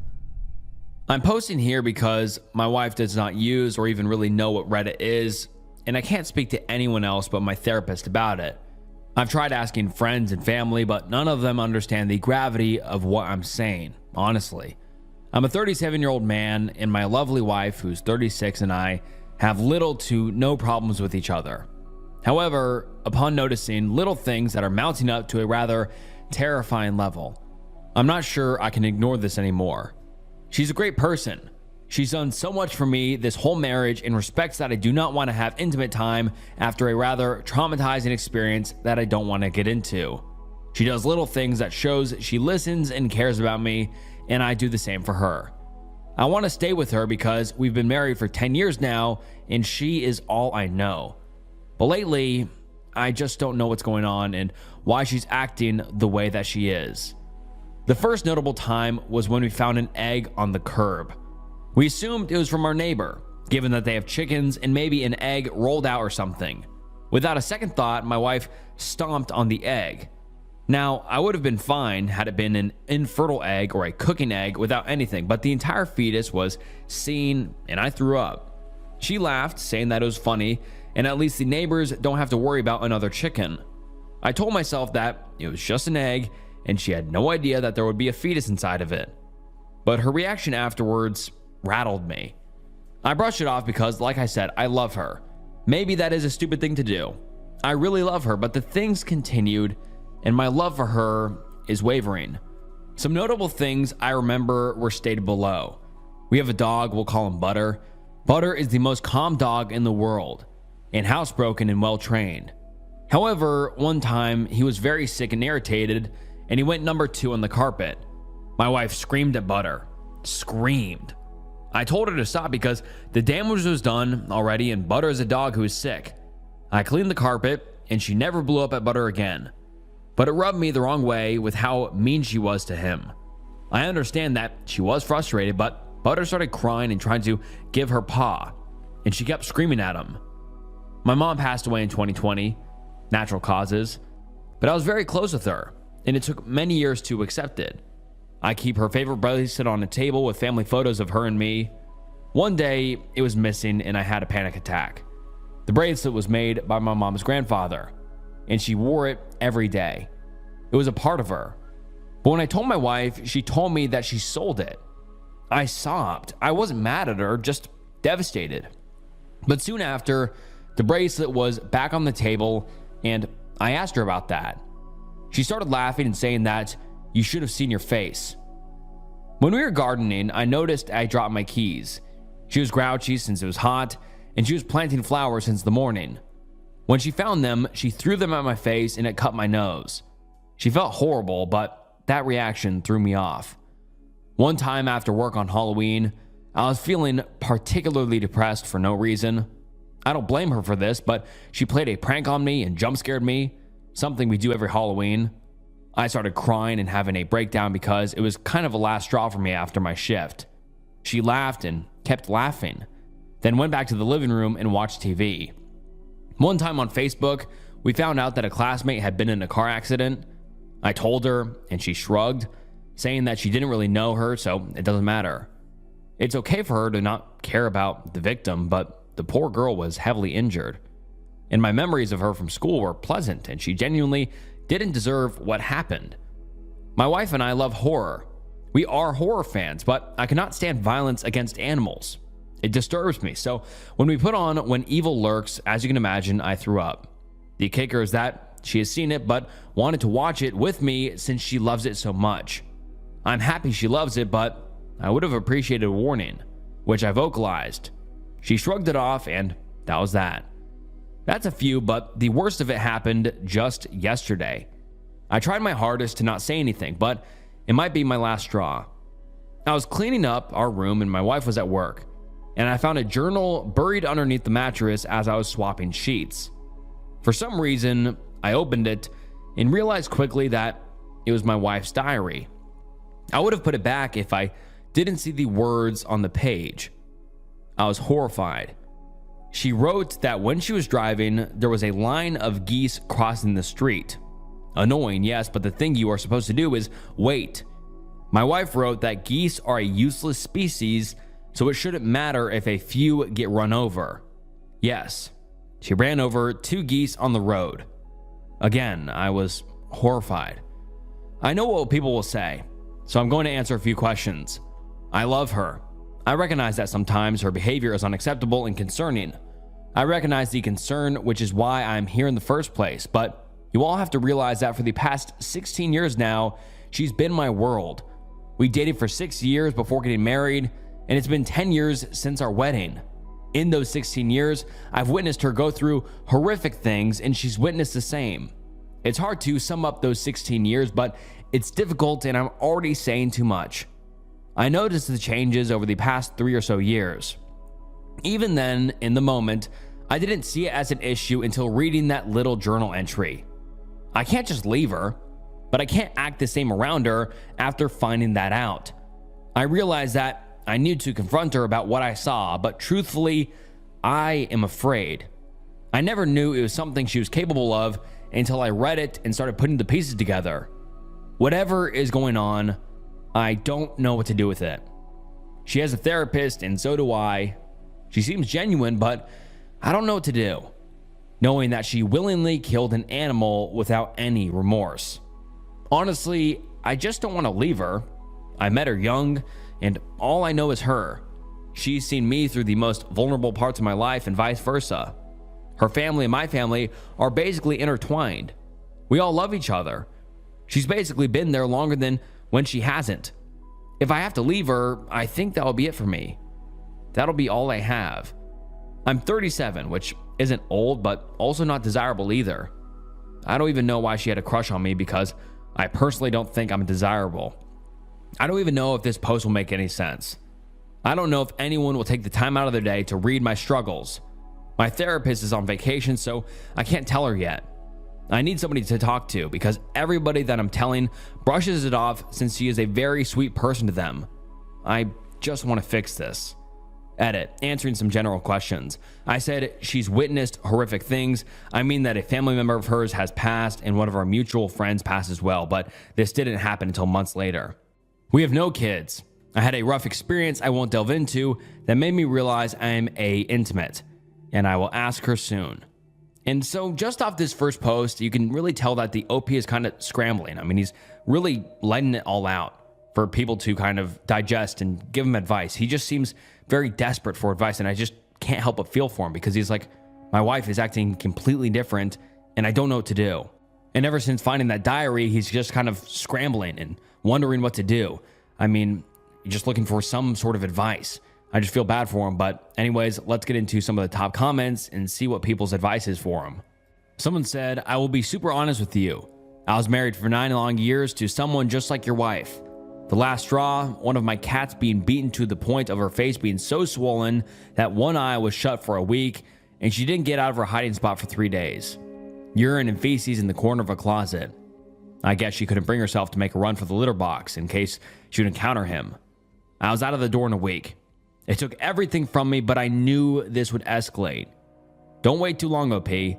This sounds like a psychopath/covert narcissism. Be safe. Take care, and please confide in family members or friends you trust. Let people know what's going on. Someone else says, OP. My ex and I were driving home, and a raccoon ran out in the other lane way ahead of us. We did not even have to stop or slow down. My ex purposely switched lanes and sped up to hit and kill it. He is in prison now, years later, for a murder. Please notice the signs. And that seems to be the general consensus with all the commenters. People are saying, hey, this could get really bad really fast, so please be careful. And tell family and friends because it's better for other people to be aware of it and it doesn't come out of nowhere. But anyways, the OP gives us an update 24 days later, and his update reads as follows. Answering some concerns. Thank you for your comments and your time. I've had a long month and there's a lot to say, but I honestly cannot stress enough how much your support and words, harsh or not, mean to me. I'll say what has been on my mind lately, but if anybody just came for this, here it is. I'm leaving my ex-wife, Anna, but we are still living together as I pack my things. I'm not really scared of her anymore, so that's her name. I sat down and had a conversation with her. Everything I wrote down and posted here was copy and pasted from Google Docs. I left some details out since they were identifiable for both Anna and I. I showed it to her and she blew up at me. I understand why she was angry. I did share information about our marriage and life on the internet. Her emotions were reasonable, but I started to get very irritable. She listened to the word vomit that I just spewed out. She didn't interrupt me or yell at me because I think she realized in that moment how badly it was all affecting me. I begged her to just hear me out, and surprisingly, she did. She admitted to me that she was also recognized that she was changing and told her therapist about it. Do I believe her? Not really. She said that she's been scaring herself and that she's been having anger issues flaring up that she's noticed, and as some of you predicted, She didn't want to give intimate time up, so she cheated on me with some guy she met at her job. Honestly, by the time she explained herself, I didn't care because I don't. With everything that has happened, this was the least shocking. I asked Anna genuinely if she loved the man she met, and she said yes, which hurt but also didn't seem like a surprise to me. I told Anna that if she didn't love me, I can divorce her and we can figure out the separation and home situation. She agreed far too quickly, but I was so emotionally exhausted and done with her shit that it didn't register how little she valued the marriage to just toss it out like it was nothing. I just told her that for the next day, she needs to get help. She agreed that she would check herself into the hospital. Some of you suggested a tumor, but that wasn't the case. Her explanation was that the other man got her into drugs. That's all I will say on that matter because it's all she told me. At this point, I don't even care what the reason was because the impact was the same. Honestly, I'll forever kick myself down for not recognizing any warning signs sooner. It should have never gotten to the point that it did, and while it may not have been my fault, I'm haunted every day by the thought that I could have been smarter and stopped her from doing everything that she did. When I say that she wasn't always like this, I mean it. She didn't give a specific date from when her affair started, so I can't pinpoint it to an exact event that happened. I miss the woman she used to be, the lovely girl I've known for almost 2 decades. I know this was something that had to be done, but no matter how many times I tell myself that, it doesn't make me feel any better. For those of you wanting to know, Butter is safe. He's a good boy, and she's staying with my sister while I pack up to leave. My wife never physically hurt him, but she has yelled at him a few times. It hurts not having him here all the time since my sister's house is 30 minutes away. But he's safe, and I actually see him tonight. I also informed my family about the situation. I didn't want to, but I knew it was necessary. They understand and apologize for their brushing off of the situation. But to be fair, I downplayed it, so that could also be why they didn't see it as an issue. Her family knows we are splitting up as well. As for me, I don't really have friends that are available that often, so I've spent most of my time alone in the house and thinking to myself. It was our house at one point. I remember when we first bought it and how excited she was. My best friend and I are going out to eat together, so that's something to look forward to, I guess. And she's still admitted. I don't hear from her because they take your phone away at the hospital. I hope she can recover, but after everything that my therapist, family, best friend, and you guys have said, I can't bring myself to stay with her. Breaking it off felt like ripping my own arm off. I was devastated and still am. She seemed distraught as well, but I don't know what to believe anymore. I don't think she doesn't care about me. I think there's a part of her that still cares, but maybe I'm wishfully thinking. Even though everything, I can't be mad at her. But I know loving her isn't good for me. Is it wrong to forgive her? To see everything from her side? It hurts, it really does. I don't know anything but her. It feels like my life is over even though it isn't. I don't want to date again, but I just want to connect with other people. It didn't click how isolated I was until I left. And I realize now that she is at fault for my lack of communication with anybody. If I had to conclude this jumbled mess of an update, it'd be this. I'm gonna be fine. It's only been like 2 weeks, but it's been the longest 2 weeks of my life. I realize that there are more people around that support and care about me. It honestly was really hard to accept that Anna was a disturbed individual who didn't love me. Sometimes I still convince myself that she does, but everybody around me states that she doesn't. And I'm coming to terms with this. It's progress. I spent more than 16 years with this woman tormenting me, and I have a warped perception of reality. It truly is not easy to experience any of this, and honestly, sometimes I want to come back to her. But I know that maybe I can find this woman or man for me that will love me the way I need to. I'm working it out in therapy, and honestly, I'm still frightened of Anna. But I am thankful that she was the catalyst to a new chapter of my life. I learned a lot from this, mostly what love is and isn't. Thanks. You guys have good perspectives on things. I can't say that Reddit is what fixed my problems, but I can say that leaving was a result of the extra push you guys provided.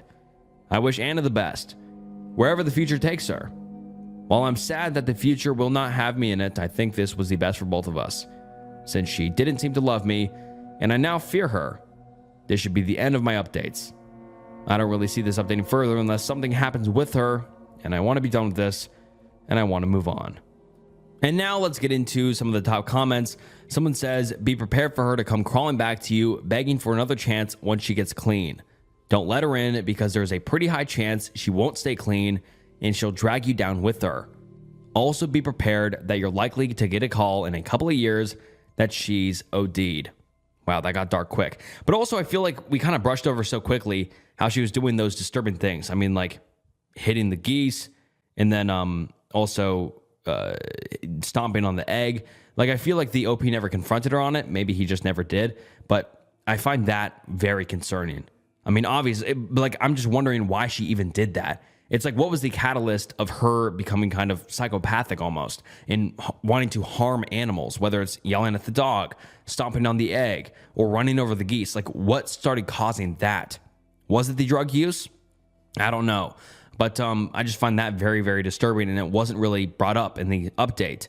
He kind of updated that she's no longer going to be in his life, but I was just wondering why she started doing that, and it doesn't seem like he ever confronted her about it, which I'm the most interested in, because it's just like, that's very, very disturbing, and that is just very concerning, obviously. And yeah, this is the last update we've ever gotten from him, so hopefully the OP is in a much better situation now, because yeah, things were going downhill quickly with her, it seemed. My wife is not my wife. My wife, female, 26, takes a multitude of drugs for her insomnia and OCD. And I said drugs, but just a bunch of prescription pills. She's been doing okay for her pill, though still struggles sometimes. She's been taking it for about 3 weeks now, which before she was on another pill for about 6 weeks. Last night, while rocking our son, the Blink camera in his room started blinking green. She texted me and told me to unplug it, and also our daughters. After laying him down, she started freaking out about the technology in our house. She said that they were watching her children, that the cameras needed to be ripped off the wall. I tried to reason with her, but she had this crazy look in her eyes and asked if I was working with them.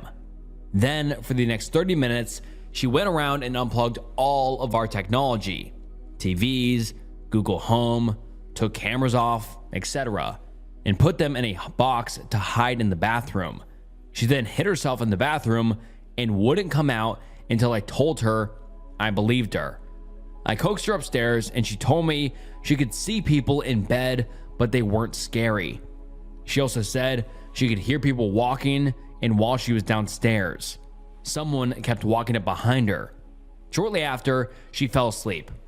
However, I woke up this morning and she had moved to the couch. This morning, she seems out of it but remembers most of last night. She said she is still scared, that she didn't feel in control of her body last night, and basically is drawing in on herself. I almost called 911 last night because I was so worried she was going to try and take the kids.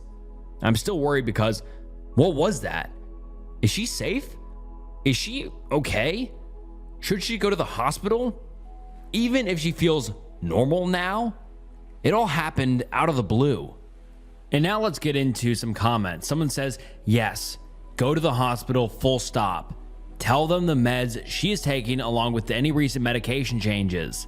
She is having a psychotic episode and it can be treated in the hospital. Don't let this just self-resolved at home when there are children around, as she shouldn't be trusted with them currently. Someone else says 100% this. She might not be happy about it at first, but this is the best thing you can do for her health and for the safety of your family. Do not accept no in this instance. The sooner it's addressed, the better the chance of a good outcome. It is not her fault, but she is not herself, and psychosis can lead someone to completely wreck every aspect of their life. Until she is treated, do not leave her alone with the children. And then the OP responds to this saying, will the doctors even take her in if she seems okay? She's not talking about being watched anymore, but I do have her upstairs trying to nap, as she said her mind won't be quiet for her to sleep last night. I've messaged her psychiatrist already while I try to keep the kids quiet. We are hours away from family, but I'm going to call them anyway to head up here to help with the kids so I can help her. And that's a little bit concerning how the OP doesn't just immediately want to take his wife to the doctor. because, I mean, if that was my wife in that situation, I'd be like freaked out and be like, we need to get you help ASAP. I don't know why he's being so kind of lax about that. I mean, last night she was saying, they're watching our kids. We got to take out all the technology, all that sort of shit. That's a really dangerous mindset to be in. And hopefully he takes her to the doctor. Someone else says, please OP, listen to this advice and take her to the hospital.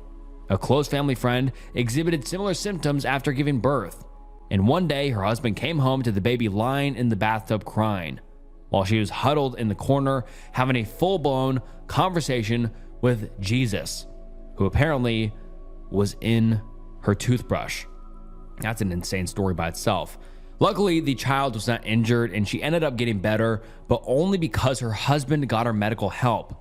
Postpartum psychosis is not a death sentence unless you ignore it. And then the OP responds saying, first of all, thank you all for the advice and the concerns and well wishes. She tried to take a nap but couldn't fall asleep. She said she feels anxious and slightly paranoid, but otherwise okay. However, she is very scared of it happening again, as she said it felt like someone else controlled her. I'm getting ready to leave to drop her off at our psychiatric hospital. She's very worried about what will happen there, but if you are the praying type, the good vibes type, or whatever it is you do to well wish on people, it would be appreciated for her. I hate leaving her, but last night was terrifying for the both of us. I want her to get the help she needs and be okay. Someone else says, the prospect of staying at a psychiatric facility can be scary, but I'm sure knowing she has a partner who cares about her and loves her and is nearby will help. Just know that if she ends up inpatient, it can take a while for a bed to open up, which generally means sitting in the ER for a while. And then the OP gives us an update about a day later, saying, again, thank you all so much for the outreach of help and concern. It truly is amazing and gave me so many resources while we have been talking to doctors and everything. First, for the good news, my wife is okay. She is going to be okay. She got admitted into our psychiatric hospital for a few days to start some treatment that includes new medicine, counseling, getting established with an in-person psychiatrist and therapist. The doctors at the ER were amazing with her, and she got to call me from hospital phone to let me know she is feeling safe. Hearing her voice, though I can tell that she was tired, was amazing. The doctors and nurses on the phone were telling me how good it was that she came voluntarily, that her support system at home was good, and that so far she was being a cooperative and pleasant patient. I haven't had any childcare yet, as our family is driving up here to help our children. However, I was able to be on that phone to listen to what the thoughts of the psychiatrist are. Unbeknownst to me, that my wife told the doctors is that she has had an increase in paranoia and auditory hallucinations over the last weekish. She has told me different times this week how on edge she feels, but never explained further. I feel awful for not having noticed before. The psychiatrist told me she was at the right age for mood and thought disorders to start developing, specifically schizophrenia, but that normally one wouldn't realize until after their first episode of psychosis. Most people apparently don't even go to the ER after their first episode, brushing it off as a one-off thing. Obviously, they want to do more tests, get an image of her head with tons of blood work and more doctors. It sounded to me that's what they were leaning towards, which, I will not lie, scares me, as the only thing I know about that is from TV or movies. She told me there was medication that can really help manage that, and they wanted to start her on antipsychotics. She can have visitors tomorrow, and I'm bringing her all of her favorite comfy clothes, no strings or zippers, and I will sit with her once family gets home. I miss her so much, but I hope this helps her. Again, I want to thank this community so much for urging me to get her seen, even though she seemed fine. You all are lifesavers. For those who have similar stories, I see you, and I hope you and or your loved one is doing okay. Thank you again. And I'm just so glad that the OP ended up taking his wife to the hospital, because, yeah, this could have been very bad if he had not reported it. The OP's wife could have done something else crazy, done something to put his kids in harm's way or herself in harm's way. Who knows? But yeah, that first night just sounds crazy. She was just saying they're watching us and taking out all the technology. I mean, that's just wild. But I'm so happy that the wife is getting the help she needs and hopefully they're doing all right now. And she's taking the correct medications to mitigate these symptoms and all that stuff. But yeah, if you guys are ever in a situation like this, please don't blow it off. Go to the doctor, get the help you may need, because, you know, it's better to be safe than sorry, especially with something dealing with mental health. So if you're ever in a situation like that, please just go to the doctor. I think that I genuinely hate my daughter. Posted on August 30th, 2022, and the post reads as follows. I've written here before, but I can't find my post. I was married to a very abusive man when I was very young. He held me prisoner in his own home and abused me on a daily basis. One day, he just up and left with another woman. It was like something answered my prayers. It was the first time in 15 years that I saw the outside of my home. I had 3 children with him. My sons were old enough to remember the abuse, but my daughter was only a couple of years old. We tried to shield her as much as we could from the truth, but she knew that he was abusive. Maybe not all the details. He contacted us 20 years later when he was terminally ill and wanted to see his children. My sons refused, but my daughter went to see him. Her brothers were very distraught by it, but I told them to let her be. He died 6 months later. When my daughter was pregnant, she found out that it was a boy, and she told me that she was going to name him after her father. I fainted at the thought. I couldn't believe her. I begged her not to do it, but she just said that she was sorry, but she didn't have the same horrible picture of him that we had. And she insinuated that I've lied about her dad. He probably poisoned her mind. I didn't know what to do, and my son said they didn't want anything to do with her anymore, but before that, without my knowledge, my sons met with her and her husband. They told them everything they remembered and everything they knew, all of the abuse and imprisonment. Her answer was, I'm sorry, but I don't give a shit. This is not my experience with him. I felt sick. The last time I saw her, when I tried to talk to her one last time, I was scared. I saw him looking back at me through her eyes, and I was that 18 years old prisoner. I knew I hated her there and then. She has given birth now, and she texted me a picture of her and her son. I deleted it before even seeing it. She has called and texted multiple times. Now she's saying I have turned her brothers against her. I did no such thing, of course, but I'm partially the reason why they don't speak to her. Why don't I feel more guilt or horror that I hate my own child? I never thought it's possible, and I've not admitted it to anyone because I'm so disgusted with myself. Life sucks. And now let's get into some of the top comments. Someone says, damn, I actually don't blame you. I mean, I don't have any children, so I don't know how a mother should and shouldn't feel, but I understand you. Have you talked to a therapist about this? And the OP replied saying, I'm in therapy, yes. I feel guilty, and yet I find myself incapable of loving her or her child. And then the OP gives us an update about a month and a half later saying, update, I think that I genuinely hate my daughter. No, I'm terrified of her. Hello again. About a few weeks ago, I was here venting about something I thought I would be crucified for. Instead, I was met with so much support and understanding. I never did thank you. This community is amazing. I wrote that I've decided to go no contact with my daughter after she chose to call her son after my abuser. If anyone remembers me, please can you include my old? Anyway, my daughter felt ostracized by her brothers, and she spread talk about me influencing my sons to boycott her. After she gave birth, she started texting me pictures of her son with his name. I never answered her. I also changed my phone number, and my work number goes directly to an assistant before the calls/emails/texts are forwarded to me. The only way she could contact me now is if she showed up in my place, and she did that with her mother-in-law, husband, and baby last Sunday morning. She gave me her son to hold, and then she and the rest sat around the kitchen table. She was looking at me the whole time when she accused me of being a bad mother and grandmother, that I should get over myself because I wasn't the only woman in the world who experienced a bad marriage, that I was spoiled, a loose woman, selfish, all his rhetoric, all his words, they talked about me. She told me that she knew why I was doing this. I was doing this because I wanted to exclude her from the inheritance, but that she will fight with all her power for her and her son's rights. I didn't remember much of what happened next. I was feeling sick and felt like I was coming in and out of consciousness. I didn't only hate my daughter, I was terrified of her. All I could think of was that I didn't want to be in the closet again. Next thing I remember is my son-in-law walking after me in the street with a coat in hand. It was very cold, but I didn't notice. I was only in my shorts and t-shirt, and asking if I needed an ambulance. He told my sons that I kept telling him not to take me back to the closet. X locked me in the closet for days, sometimes weeks, when I disobeyed him. Next thing I remember was my sons in the hospital. None of them lives in the town, and I was planning to find a new job and move nearer to them before all this happened.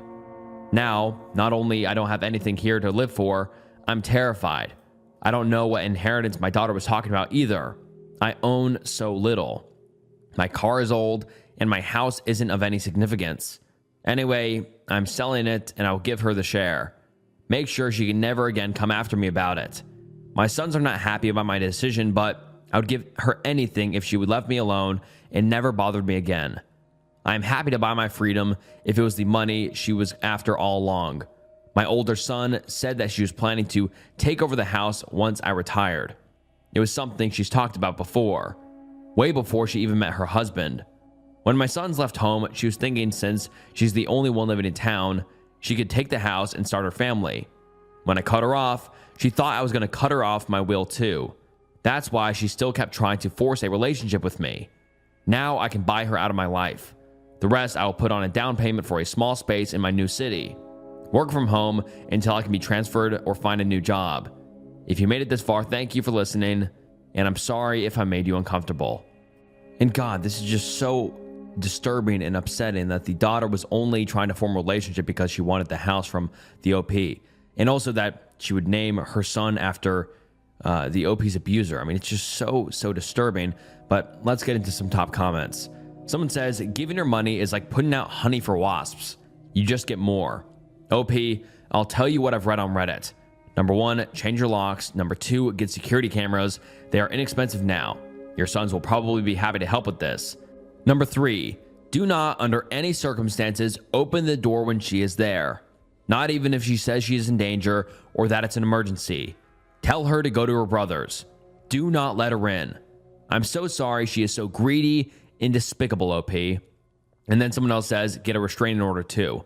And I do agree because, I mean, who knows what the OP's daughter would do, because for some reason, she has this hatred towards her mother and just wants to honestly just terrify and torture her almost. It's just so upsetting that the only way the OP can get her out of her life is to, like, you buy her out of her life. That's what she has said. Now I can buy her out of my life. That is so disturbing how that's the only way how the OP can get rid of her daughter. But I just wonder why the OP's daughter hates her so much. Like, who knows what the OP's abuser said to her daughter when he was in the hospital. I'm sure he, just completely manipulated her and made the OP look like the bad person, if you know what I'm saying. But it's just so disturbing, and I feel so horrible for the OP. And that is the last update we have ever got from the OP. So I just really hope that the OP is in a better place now, in a better situation, and that the OP's daughter has, I don't even know what, turned her life around, realized that she was in the wrong or something like that. I doubt it, but who knows? But yeah, I just hope OP and her sons are just in a much, much better place now. OP finds out her loving dad's dark past as a kidnapper. Posted on July 3rd, 2022, and the post was titled, "My estranged family revealed that my loving, family-oriented dad was a monster." Growing up, my parents would always say that my brother and me had the coolest parents. They were the laid-back but still involved mom and dad parents. I was especially close to my dad and thought he was the best dad ever. He made a Hot Wheels dollhouse by hand for my birthday, to give you an example. When I wanted to be Supergirl, my mom hand sewed me a costume for Halloween. My parents are a physically affectionate couple too, and my brother and I thought it was gross when we were kids, but I now realize that being in your 40s and still in love is a miracle. My parents are immigrants, and because of that, we were never really close to their families who lived in their home country. But recently, my brother and I got in touch with some cousins on my mom's side on our own and got to know them. They were awesome and really chill. My aunts and uncles and grandparents were a little stiff, but they were nice. They only wanted to hear about what us and our mom were up to and not my dad, so I got kind of frustrated and kept mentioning my dad. Finally, my cousin said if we didn't stop talking about our dad, their parents wouldn't let them talk to us anymore. None of our cousins knew what was going on either, or why they hated our dad so much, so they all started asking around and digging into family stuff. I thought it was going to be something stupid like class differences or my grandparents not approving of my dad for some reason. But we found out the truth, and it was a lot worse than we could have ever imagined. My cousins found a single short newspaper article from a digital archive about it. When my dad was younger, he kidnapped a university student and kept her for a bit. He was a minor, so he didn't get named or get a real punishment or like anything on his record. I can't look at my dad the same way again, or my mom. Why would my mom marry someone who literally kidnapped and hurt a person? My parents have noticed something off with us, but I don't even know how to bring this up. And then the OP adds some more context in the comments saying, it's okay if you don't believe me. It's kind of an unbelievable, horrible thing to happen. So my cousins know more about this stuff than me or my brother, since they actually speak the language and talk to my aunts and uncles about this. One of my aunts made a few kind of vague statements about what happened, like about him being bad as a teen, and my cousins searched for what she talked about, and they found the article and asked her about it, and she basically confirmed it because she said that's why they don't talk about my dad. I don't know if it's actually my dad, and I'm hoping it's not, and then we can get over it. I don't know why he did what he did. The article was really short, only a few lines in their native language. It just said he kidnapped a university student and kept her basically, and that he was a minor and went to the equivalent of juvie for a few months. Kind of not. I don't know how to explain it, but their country has conservative values, but not that conservative. Like they're pretty modern. The victim was a student at a university, so she had to be at least 19 or 20 from what my cousin said. So she was a woman, not a girl. I don't know what to think. My cousins don't know much more than me, since the older generation have kept it hush-hush. And then the OP makes an update saying, my estranged family was right. My dad did commit a horrible crime as a minor, kidnapping. Posted on July 4th, 2022, and the post reads as follows. To recap what happened, I connected with my estranged cousins from my mom's side. My aunts and uncles threatened to stop them from talking with us if I didn't stop talking about my dad. My cousins found out and told us that my dad committed a kidnapping as a minor and was sentenced to a few months in their country's equivalent of juvie. So I tried to bring this up to my dad, but I just couldn't. It would really hurt to accuse him of being a monster if he had literally done nothing wrong, because it meant that I actually thought he could be capable of doing something horrible like this. So I decided to talk to my mom. I told my mom everything, and she kind of started to justify it, saying that my dad was young, stupid, was in love, and was mentally all over the place. And then she slipped up and said, he didn't hurt me. And I told her, I thought we were talking about the student he kidnapped. And she kind of became really quiet. She said she had to go and left the room, and then a couple hours later called me and my brother down to talk to us with my dad. My dad said he knows we know and that it was a horrible thing to do and he regrets it and he was forgiven but didn't say much otherwise. I asked him what happened, and my brother told me he didn't want to talk about this, and long story short, this is what went down. She was a student at a university an hour and a half walk away from her home, but she usually stayed in the dorms. Their university had stuff like curfews for women and strict rules, and she was pretty sheltered in other ways, even though she was a legal adult. She was going home for the holidays, and it was raining. My dad came up to her and struck up a conversation and offered her a ride home on his motorcycle. He was wearing a school uniform, and he looked pretty harmless, so she thought it was safe, but he took her to his house instead. He wouldn't let her leave, and she didn't know how to get home.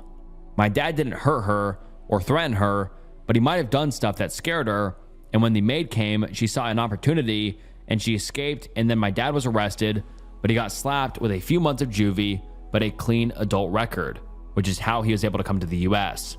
She visited him to figure out why he would do this, and then stuff happened. I kept asking my dad why he would do this, but he was just stupid and selfish and didn't realize that it was scary for her. My mom said what's done is done and that they got over it, and now my mom and dad are in love and happy, and that we could go to individual therapy to deal with it further if we wanted. My brother said it didn't matter anymore, and he wishes we didn't know at all. I can't look at my parents the same way ever again, and honestly, I agree with my brother. I regret talking with my cousins, and I think my estranged family have a right to avoid my family for what my dad did. And God, that is just so concerning, and it seems like everyone is kind of downplaying what happened. Obviously, I don't think the dad is telling the full story here. It feels like he's leaving out a lot of details. He's like, oh, and then she rode home with me, and oh, I took her to my house, and oh, this happened, and it feels like he's leaving a lot out. That's the sense I get. And everyone's saying in the comments that this would be very hard to get over, and I completely agree. And I just can't imagine if I found out one of my parents did something so horrible. Like, this could easily break up their family. But this is the last update we have ever got from the OP, so we don't know. Maybe it did break up the family because obviously his or their estranged family didn't want to keep contact with the father or even the family at all. So I wouldn't be surprised if this kind of broke up the family. And everyone just kind of split ways, which is so sad that this would, destruct the family because everyone was so happy, but they found out this horrible secret their father was hiding, and just bad stuff. But I feel like the dad is leaving out stuff because obviously kidnapping is bad as is, but he's just so chill about it. He's like, it's no big deal, and it's fine. But just very concerning, and I feel so bad for the OP and the OP's brother to find out that their father is a horrible person and did horrible things. Coworker almost certainly recording myself and others in the male restroom. What can we possibly do? No idea if this is the right subreddit for this, but I have no idea where to turn to or what to do. Please send me in the right direction if this isn't the appropriate place. Myself and a group of 6 of us at work are almost certain our coworker is recording us in the bathroom with his phone. Our work bathroom has 2 stalls, one much bigger stall and a smaller stall right next to it. My first month into my job, I went into the big stall to use the bathroom. While I was in there, a person entered the small stall next to me. Once they sat down, I glanced over and noticed their phone was in their pocket, positioned in a way where, if it was recording, it would have a full view of me in the stall. I was weirded out by this and quickly left. I thought nothing of it until a few months later, I was chatting with some of my office friends, and they all had similar experiences. One guy, after it happened to him 3 or 4 times, waited outside the bathroom to confirm who it was. Now we all know who it is and have his shoes memorized so we can recognize them if he sits down in the stall next to us again. The most recent occurrence was the most telling. I recently got my friend on board and told him all about the guy who was probably recording us and told him what to look for. A week into the job, the recording coworker added my friend on our office Skype, presumably to see when his status was away, which means you are either in a meeting or in the bathroom. This was especially weird because these two have never had an interaction before. This put my friend on alert, and that day, when he went to use the bathroom, he heard someone enter the stall, and you guessed it, he recognized the shoes immediately and saw the phone positioned in the guy in the small stall's pants in the perfect position to record. I would maybe be willing to give the guy the benefit of the doubt. Maybe he just puts his phone in his pocket and stares at the stall door. Maybe it just happens to be sticking out of his pocket with the camera lens fully visible. I would maybe see that side of things, except that my other coworkers made eye contact with him once. He was peeing in the small stall, and the coworker we believe in recording us stood at the urinal closest to the small stall. There was a gap between the wall of the stall and the urinal, and the wall is made of tile. The tile has a ton of reflection. It's almost like a mirror. My coworker in the small stall glanced to his right and saw the reflection of a face pressed against the wall. That is so creepy. My coworker in the small stall then leaned forward and put his face against the wall and then made eye contact for a second. This guy is a creep. What the hell do we do about this? I can't 100% say his phone is recording when it is in his pants around his ankles, but there are too many of us with accounts of this. He just happens to have his phone in the perfect position to record, and then he just twiddles his thumbs. I don't buy it. The coworker we think is recording us knows that there's no way we can prove he is recording, and he has never been caught, so he keeps doing it. It makes work very uncomfortable. Can we call the integrity hotline and report that we think someone is recording us? What could they possibly do? If the guy is recording us, and if the guy is smart, he probably puts the videos on his computer and deletes them off his phone. I can't see them being able to do anything. And we can't go to management about this with nothing but just a very strong hunch. The accusation is absolutely massive. What, if anything, can we even do about this? And then some people ask some questions. Someone asks if the company has an integrity hotline, and the OP says, yes, we do. We have an integrity hotline we could call. I'm not sure what they could do. And then someone else asks if the OP is paranoid, and the OP says, we aren't being paranoid. He is a creepy guy in general, and the position his camera is in would clearly capture the entire stall. My guess is he gets off on the hunt. Capturing guys when they are exposed is exciting for him. Voyeurism is the thing that excites some people. And then some people ask if the OP is homophobic, and the OP says, nope, not homophobic at all. And yes, he uses Skype to see when we are away and follows us in there. Not sure if you read the whole story above, but he did that exact thing just last week. Added a new hire who we had never talked to, just so we could see that he is away from his desk. And then the OP gives us an update 8 months later, and the post reads as follows. So it's been a while since my original post, so I figured I'd give a quick update. I took some advice I received on this post and decided we needed to take action. I couldn't stand having this guy be around anymore, receiving praise from his coworkers while none of them know what is truly happening. I talked with a few of my coworkers about it, and we started looking into our options. Our company offers a hotline to report incidents just like this, completely anonymously. Finally, after a little bit of a debate, one of us called the hotline and reported the incidents. We waited to see what would happen. Eventually, the security team reached back out to him and asked him for more information. They said they are building a case and they need as much information as possible.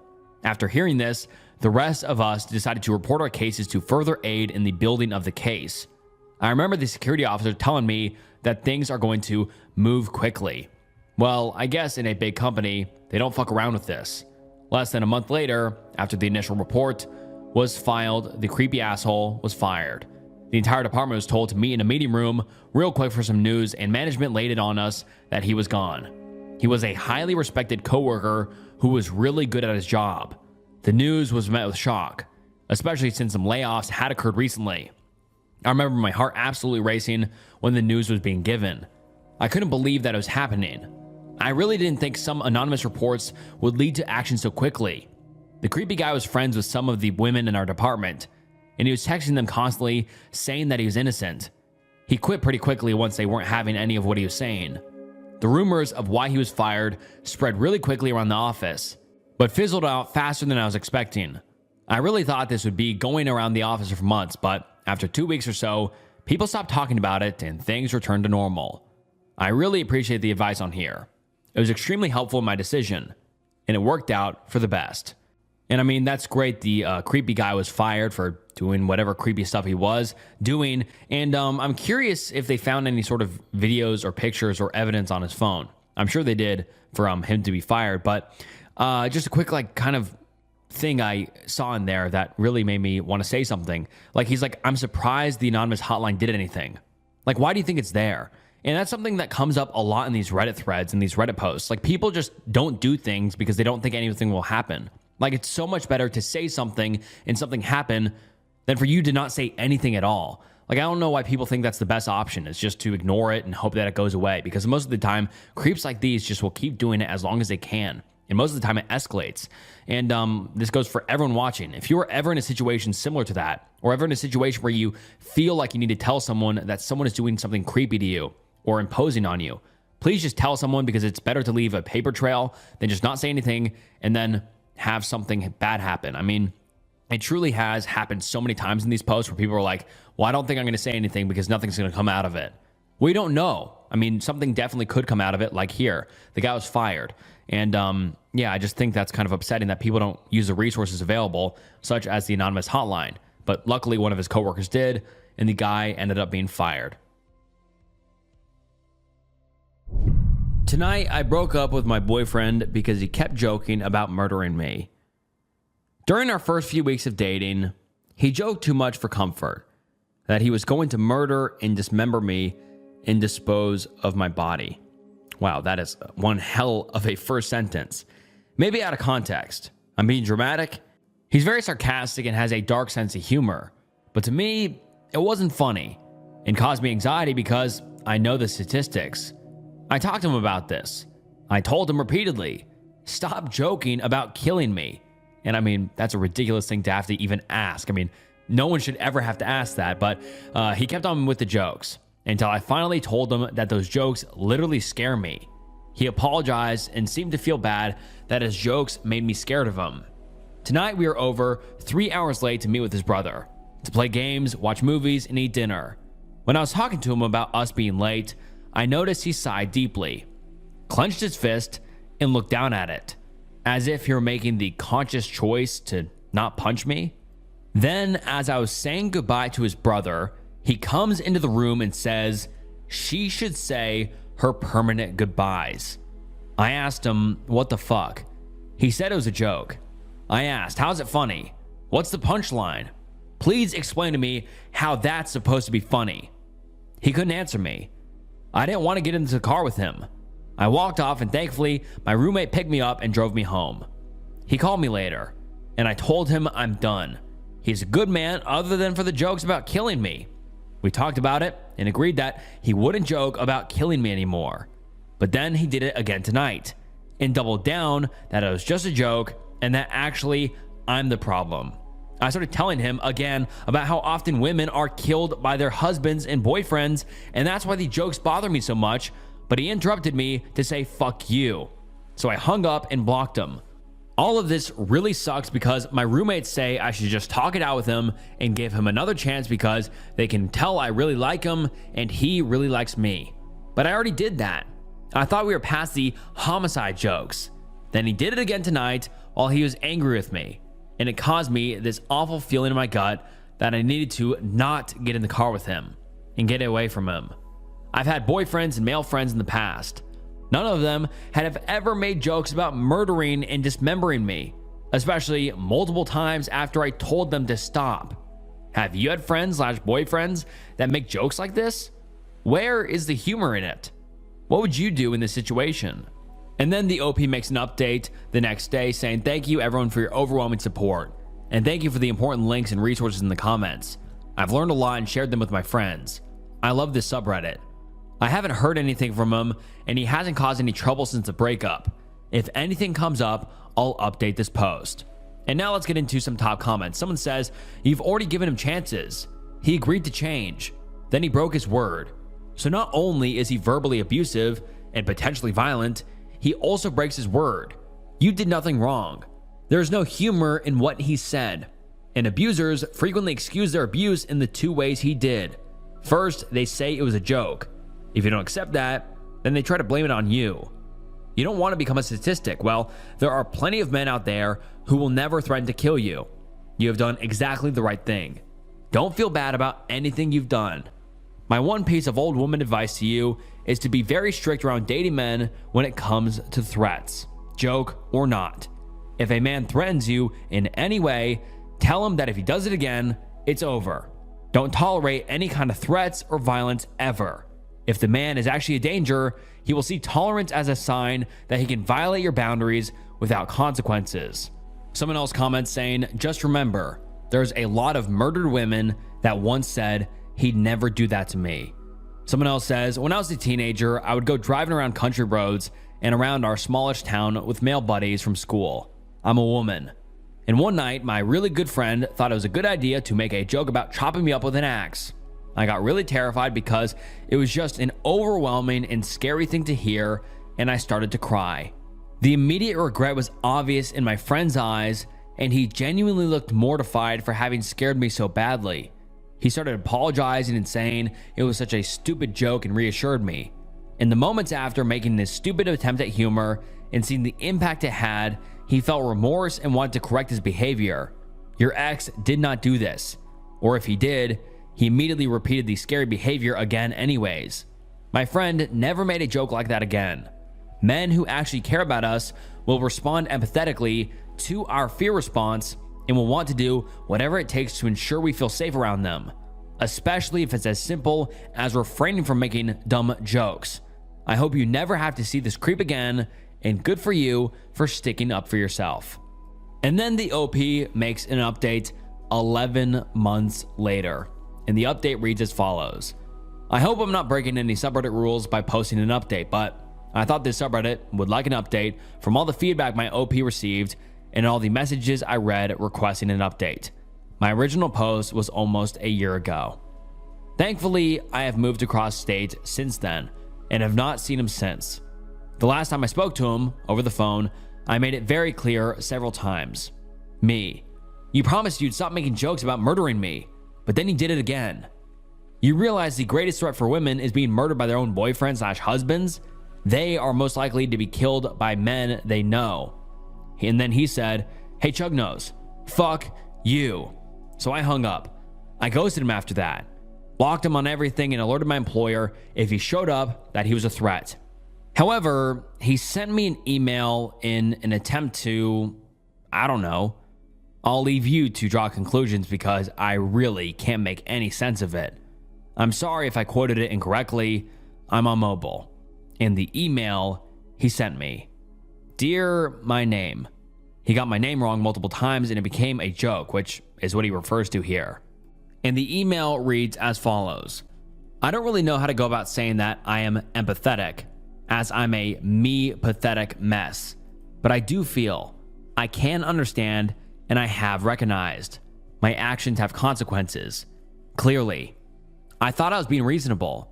I gave you time and space. I wasn't sure how long I needed to wait, or if I should just do nothing, but I didn't know you had even blocked me. Until today, as I had not called, and only texted that first day, expecting nothing back. Yet now I understand. I should have known. I tried to call you tonight though, despite my better judgment. That's when it hit me hard. It's been almost 2 weeks. I know you don't want to be in a relationship with me, but I wanted to end this civilly. I could hope at least. On terms that we both could live on. Amicably. Or me, since I don't have a choice. That terrible night was booze-ridden and unfortunately for me, the end of us. I didn't get any chance, but I made my choices. And I was cut off by you. Like the cancer I became. Regardless of how much I remember, due to my memories being cut down by Irish whiskey and hazed focus. And this is very weird so far, but let's continue. You ghosted me. Now I know how that feels, as I've done that to others. I do deserve this. It's interesting because you mentioned to me that I never had to change my number in my last relationship over 5 years ago, because all I need to do was block them. Damn, history not only repeats itself, but can be fucking ironic. I lost one of my best friends. I lost you. I've been hurting, OP. This hurt even more. When I realized you don't even want to communicate with me, I would ask why. But I know it's because you hate me, what you think of me, what you think I am, who likes Andrew Tate. Nobody. I embody that nobody. I am hate. I am Tate. Wow, this is going off the rails quick. I obviously have a lot of growing up to do. I was not aware of just how much. I do not regret you or the experiences I shared, which were awesome and different than all the treasures I'd experienced with another soul. We had so much in common, and yet the few things we didn't shape itself into a shadow that blocked our light. Your light.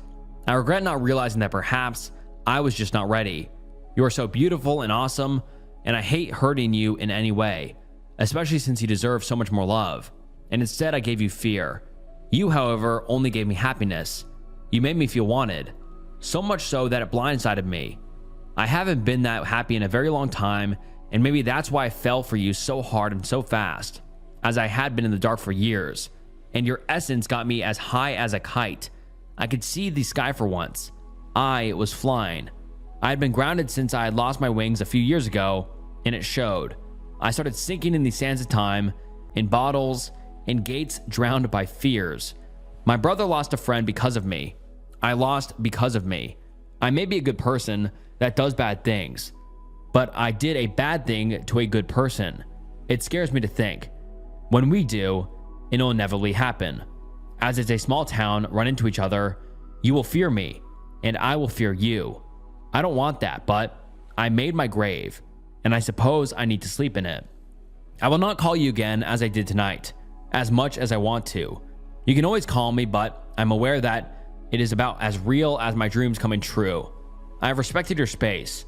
I haven't tried to suffocate it or breathe your air. I just wanted to bury myself with a little dignity today, considering that I must be public enemy number one. I'm embarrassed to admit that running into your roommates or even coworkers makes me feel uncomfortable. That I did to myself and you. I'm sorry, OP. I don't know what else to say. I know you'll find someone sooner or later who will treat you with respect and make you feel loved. I am not him. I failed, but you will have that, as much as I don't want to think of it. And you deserve it as much as I didn't commit to that. I know you think I don't love you. You can ghost me, you cannot respond. I don't think you will anyways. Maybe you won't even read this, which is okay. I need to say my piece, to rest at sea, but you can't take away how I felt, or how I feel at all. Maybe that is my problem. I was too much. You thought I was just a blimp in time anyhow, and now that blimp can finally sink in time. And God, what a weirdo. I mean, went from saying he was going to murder his girlfriend to this weird email. And I didn't have to read out the full email in full. I just thought I would, because you can just see how odd this person is. And it's good that the OP got away, because they just seem off their rocker, obviously. And now let's get into some comments. A commenter says, people talking about this man being sociopath / psychopath / narcissistic. To me, he sounds like a generic boy that is trying to verbalize his emotions for the first time. I don't know how old he is, but it reads like a letter my first boyfriend at 20 years old sounded. Trying to be poetic and funny and failing at both. And just word vomiting emotions without fully understanding them. Yeah, that's just a normal dude learning his actions have consequences for the first time. And the OP comments something wild. He's like 40. This man's 40 years old talking about Andrew Tate and how he's a blimp. And also he's a 40-year-old saying he's going to murder his girlfriend. I mean, obviously, like, that's concerning no matter what age. But, like, to me, it's just different, a 20-year-old versus a 40-year-old making that comment. Because, like, a 20-year-old might be thinking it's kind of funny. Because, like, younger people obviously make jokes sometimes that are just not funny. But just try to, like, be extreme and edgy to think they're funny. But for it to be a 40-year-old making that joke is just so disturbing. And someone else says, I'm so glad you're safe. I've wondered about you from time to time. And the OP says, thank you. I'm doing great. Another commenter says, this reminds me of how my ex responded to me many years ago when I broke up with him. I broke up with him because I started getting this weird gut feeling that I didn't feel comfortable being alone with him. And he was getting very possessive and a bit manipulative. I even had a close family friend reach out to me to hesitantly share that she was not sure why, but she was worried about me being alone with him. He responded via text by trying every manipulation tactic in the book, from telling me he was sobbing and to please take him back, to saying I had just been using him and I was a liar, to telling me he didn't know how he was going to go on with his life. His reaction made me realize I absolutely made the right choice. And then the OP responds saying, thank you for sharing. It's so important to trust your instincts. And then another commenter says, him talking about alcohol makes it make sense. All the more reason to keep him blocked though. If he's making these jokes while drunk, there's a non-zero chance that he actually did fantasize about killing and dismembering you or someone else. And then the OP responds saying, most of the time when he made the jokes, he was totally sober. Another commenter says, I read through your first post. The dating phase is when you get to know somebody. Take your time to do that before making more commitment. He is a nutcase. I doubt he ghosted anybody, and he is trying to say things that make himself look better. And then the OP responds saying, we weren't together for long. I was initially attracted to him because he was cheerful, happy, charismatic, kind, considerate, and handsome. Then the mask fell off. And then another commenter says, shadow that blocked our light. Your light. Am I only the one who reads it as another death threat? Blocking the light with capital letters implying she'll be turned off? OP, please do not lower your guards and be careful. And then the OP responds saying, wow, you have a great point. I had not considered that until now. I feel guilty for saying this, but I'm relieved after my kid is institutionalized permanently. And before we get into the story, I'm just going to clarify some terms that they're going to use a lot. ODD is oppositional defiant disorder, and IED is intermittent explosive disorder. And a quick Google search describes them as oppositional defiant disorder, or ODD, includes a frequent and ongoing pattern of anger, irritability, arguing, and defiance toward parents and other authority figures. And intermittent explosive disorder, or IED, involves repeated sudden episodes of impulsive, aggressive, violent behavior or angry verbal outbursts in which you react grossly out of proportion to the situation. And now let's get into the post. I feel guilty for saying this, but I'm relieved after my kid is institutionalized permanently. I feel like a bad person saying this, but here we go. My therapist also advised me to write here so I can feel more free. I, 46 male, have 2 kids. Adam, who's 20 male, and Ben, who's 15 male. This is about Ben. I wish I could word this differently, but since age 1, we could sense something was wrong with Ben. He was always angry at something. Some days he would be an angel, but most of the times he was a wrecking ball. At first, us and his pediatrician thought it was trouble twos, but it just continued. If his brother or a kid got his toy or his stuff, he would beat that other kid and bite him/her. He was fired from 4 kindergartners at age 5, and we were at the doors of a child psychiatrist at age 5. Our journey started with an ODD diagnosis, but after the randomness of constant anger attacks, he was diagnosed with IED at age 7. We thought we would have the answers and he would be treated. We were very wrong at the second part. Due to him having a fame, we have changed the school district. We live in the EU, not in the US, but it did not change. He still had tantrums, and due to this, he had been in severe depression. It is heart-wrenching to see an 8-year-old to have depression. They don't have the childish happiness and hope. We have tried everything. We even have private tutors for him so he could be less exposed to the school environment. We even arranged special education, and he's been in really supportive schools for mental health diseases, but it still continued, and at age 10, we had the first S-word attempt. He tried to commit S-word with my belt in his brother's room. Then at age 12, he stole his mom's, my wife still, heart medication. She has arrhythmia, and put himself in a comatose state. The next 4 years were hell.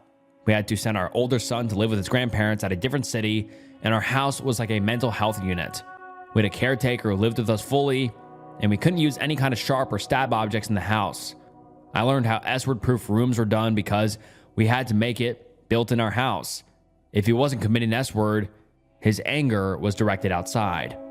At age 14, he wasn't allowed to enter any public building in the town because he tried to beat someone or smash down a window. He spent more days at a ward than outside. But 3 months ago, he reached to a new level. Until that day, he never tried to murder someone, but at that day, he was almost killing. He had to stay in the ICU for a month. An 8-year-old kid for beeping with his bike while he was right in front of our house. He managed to open the door, and he choked the kid until my wife became aware and hit his head with a pan. After that day, a judge ordered him to permanently institutionalized at a mental health center. I wish I could say I was sad, but I feel happy. For the first time in 3 months, I feel nothing but joy and happiness. Me, my wife, and Adam had a great week together since ages, and we had our long-deserved vacation. I might look cruel, but I can't think of anything but relief. I should feel guilty for saying he is government's problem anymore, but I don't, and it makes me feel guilty. I don't know if I love my son anymore, but I feel glad. I'm grateful to know he won't be around us anymore. I wish I could feel a little more remorseful, but I can't. Maybe this is the thing that makes me remorseful. And then the OP updates 3 weeks later saying, "So I'm back again." Multiple parents with kids whom have IED have written and said they felt the same guilt, but after the permanent care, their life quality have been improved drastically, and I can attest to that. Since that last post, we have been to the Institute twice. In first visit, he was sedated, and we saw him while he was sleeping. Though at the second visit, he wasn't sedated, and he was much calmer. He said he strangled that kid so he would be killed at prison. He said he had read about child murderers would be killed at prison, so he thought he would finally be free. He said he still wanted to get out of this world. He said, "I just gave up. Maybe I will die here peacefully, but I know it shouldn't be at their expense.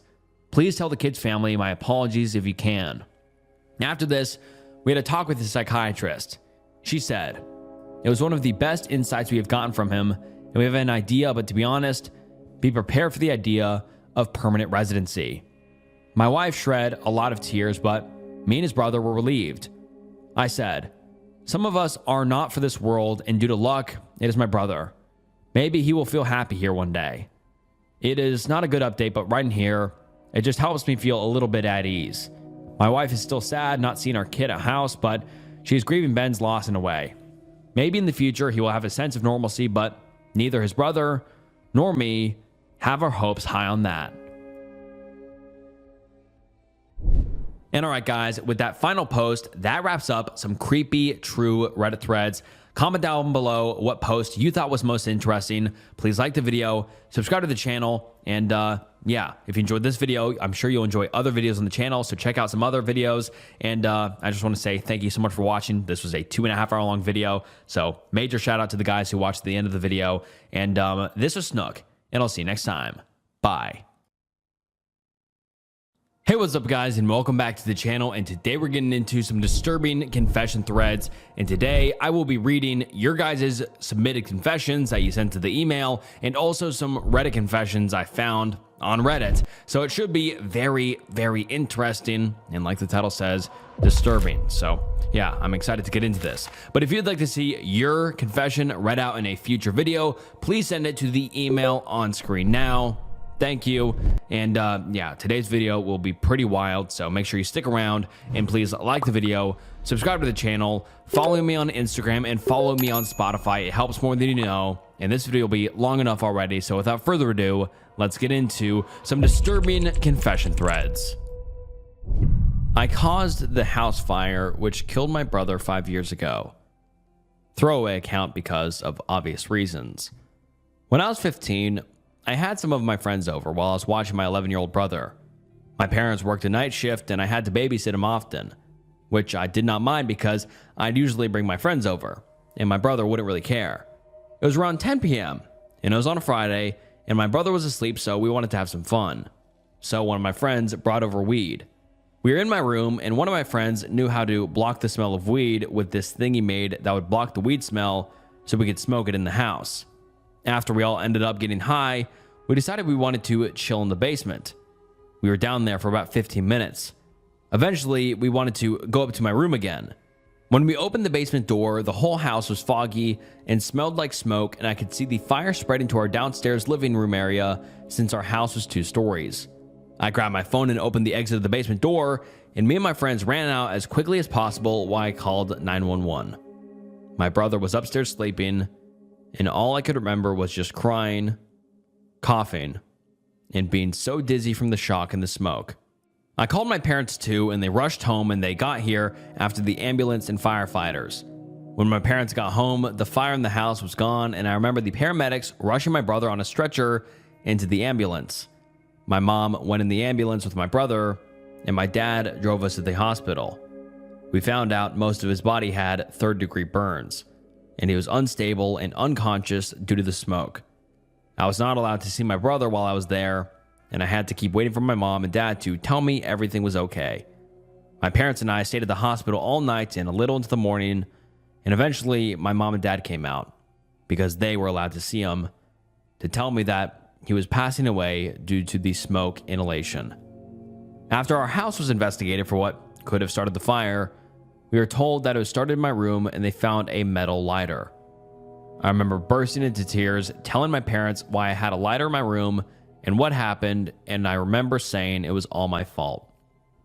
To this day, I still feel the worst amount of guilt for what happened. And my parents have told me so many times that I didn't know that this would happen. They said they weren't angry with me, but I still feel like they had some sort of anger towards me at the moment. The house was completely gone, and we were lucky we had insurance and were even able to afford a new one. I'm 20 now, and I go to college and have a part-time job, but the guilt still haunts me so much, and I think about how my brother would have gone on to do amazing things. I know deep down that it wasn't completely my fault, and that I didn't know this would happen, but it still did. My mom and dad tell me all the time that they weren't angry with me and that I was young and didn't know that this would have happened. OP discovers that her husband's dirty secret is far dirtier than she could have ever expected.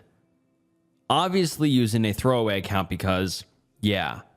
So over the past few months, I've noticed my husband sneaking out of the house at night, sometimes for hours at a time.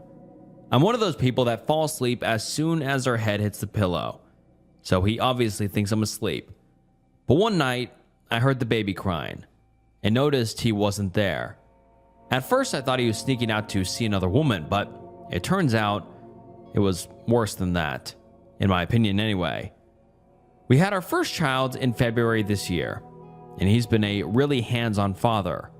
Always is there to take care of the baby despite having a full-time job when I need a break and all that. I don't know how else to really say what he's doing without it sounding completely insane, because it kind of is. But it turns out, when my husband goes out at night, all he does is go into the yard where the trash cans are, rummages around and fishes out a dirty diaper from our child, opens it, and just stands there smelling it. It seems to only be the ones that our son has gone number 2 in, because I've seen him toss back ones that presumably only have been peed in and look for a dirtier one. And then he just stands there, taking this deep, contented breaths in of our child's excrement for ages. The sad thing is, he looks so damn happy when he's doing it too. I've watched him from the window for weeks now, just standing out there, sniffing with this huge grin on his face, and then rummaging around for another. The real icing on the cake was the other night when he came back to bed, once again thinking I was asleep. He must have got a bit too close to the diaper when he was sniffing our son's business, because when he got into bed with me, I could smell something and opened my eyes a bit when I finally heard him snoring, and it turns out he had a bit of poop on his nose. I felt so disgusted.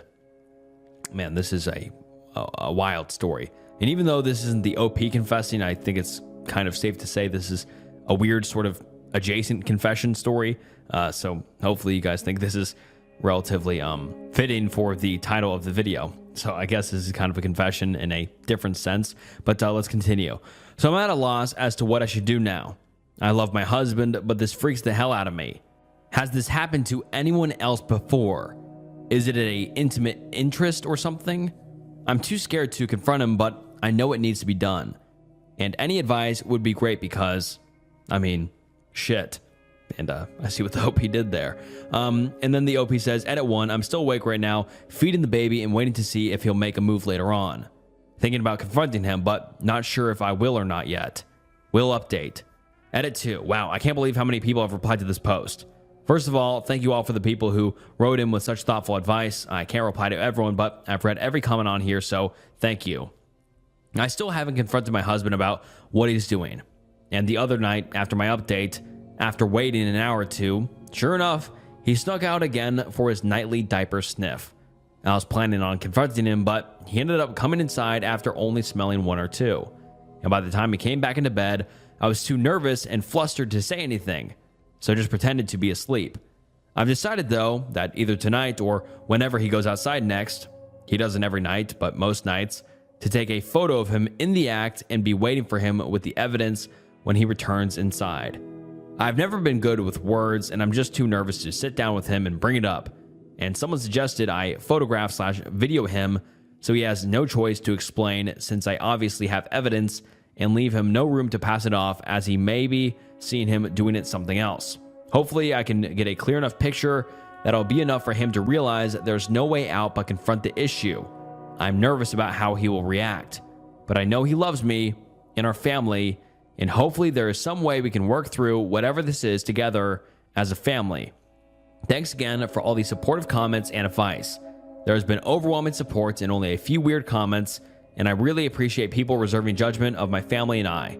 I will update again once I've confronted him, and hopefully I'll be able to wrap this up nicely, and it'll be a happy endings all around. And then the OP gives us an update saying, first of all, I'm really sorry that it's taken so long to update about this.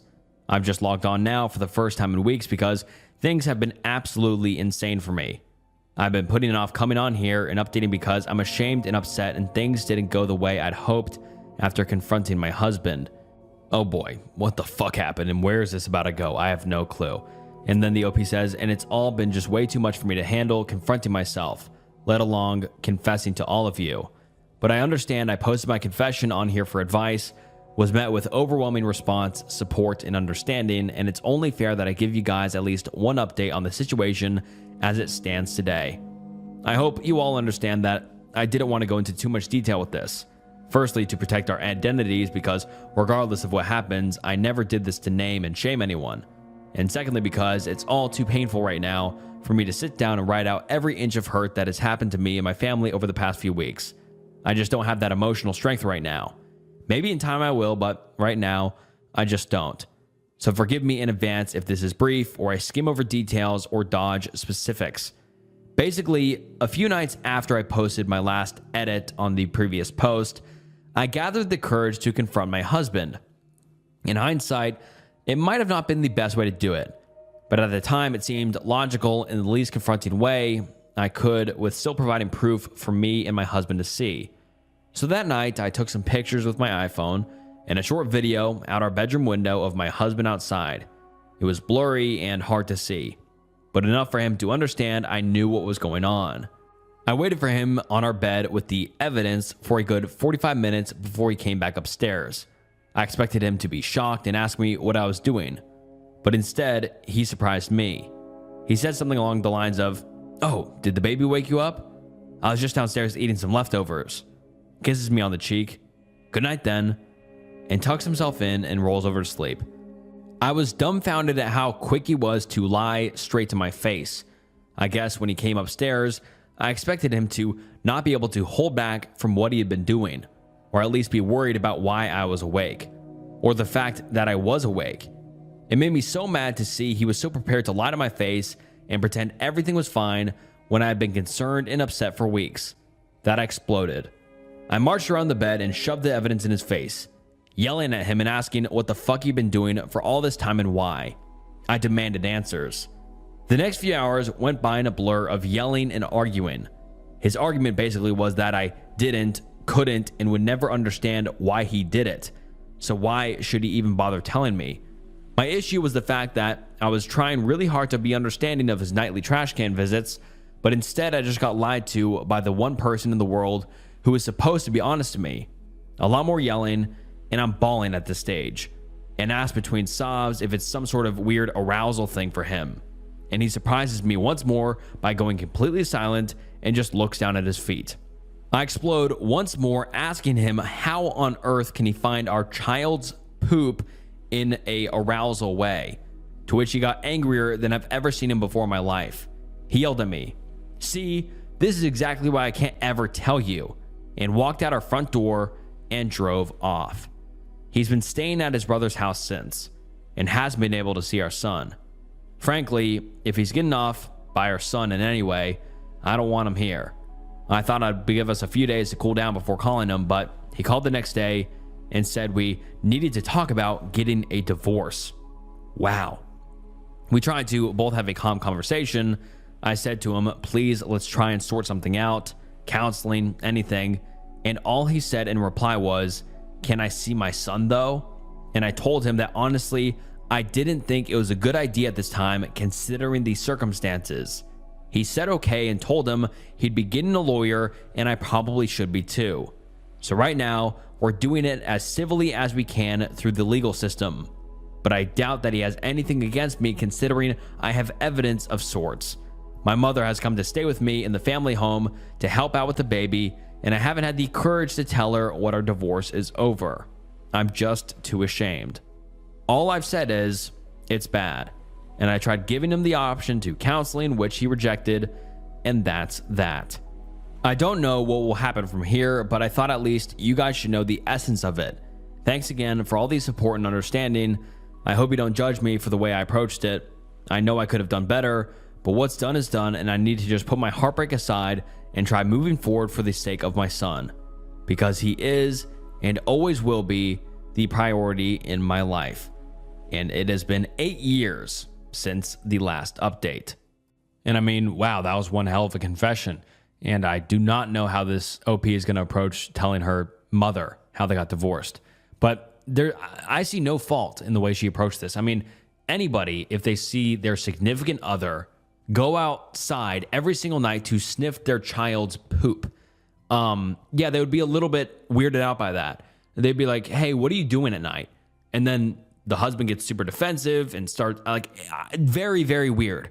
I think it's crazy how quickly he's like, let's get a divorce. I mean, it seems pretty damning in my opinion, especially when she asked, what was the question? Like, why do you find it interesting to, sniff our child's poop, and talking about the child?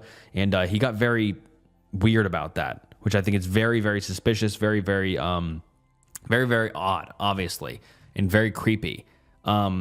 A very wild confession. This isn't the usual confession I cover, but I just thought it was insane and also pretty disturbing. So I just thought I might have to add it. But what are your guys' thoughts on this? I just thought it was pretty wild.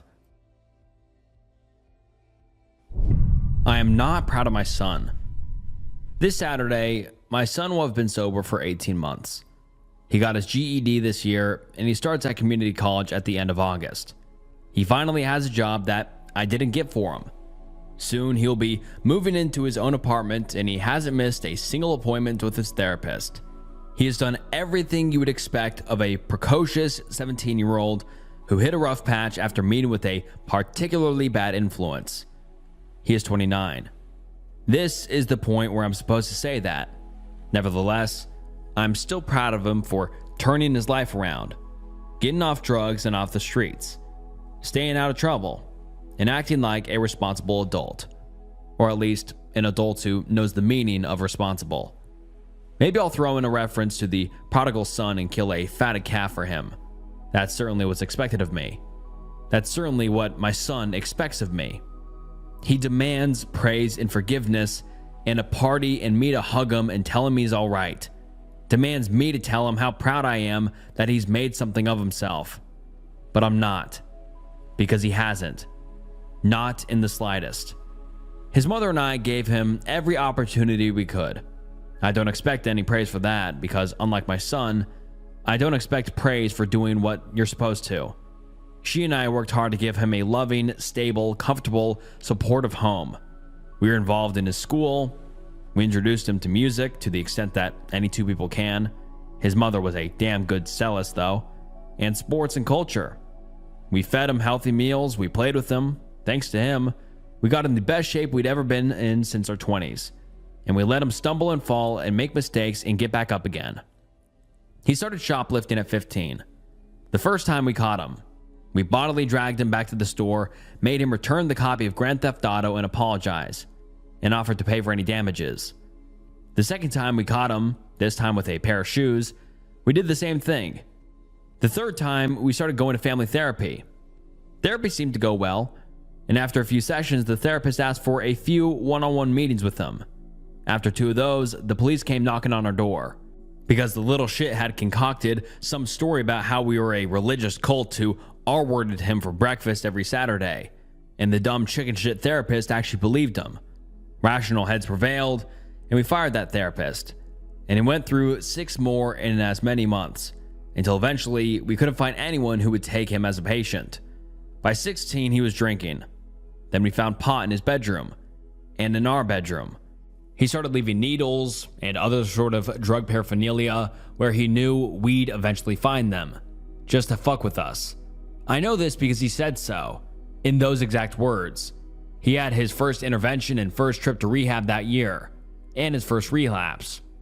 He had to repeat a year of high school at 17, which meant he was now the ringleader of a group of other young dipshits who saw him as the totemic mentor shaman who could hook them up with whatever shit they wanted.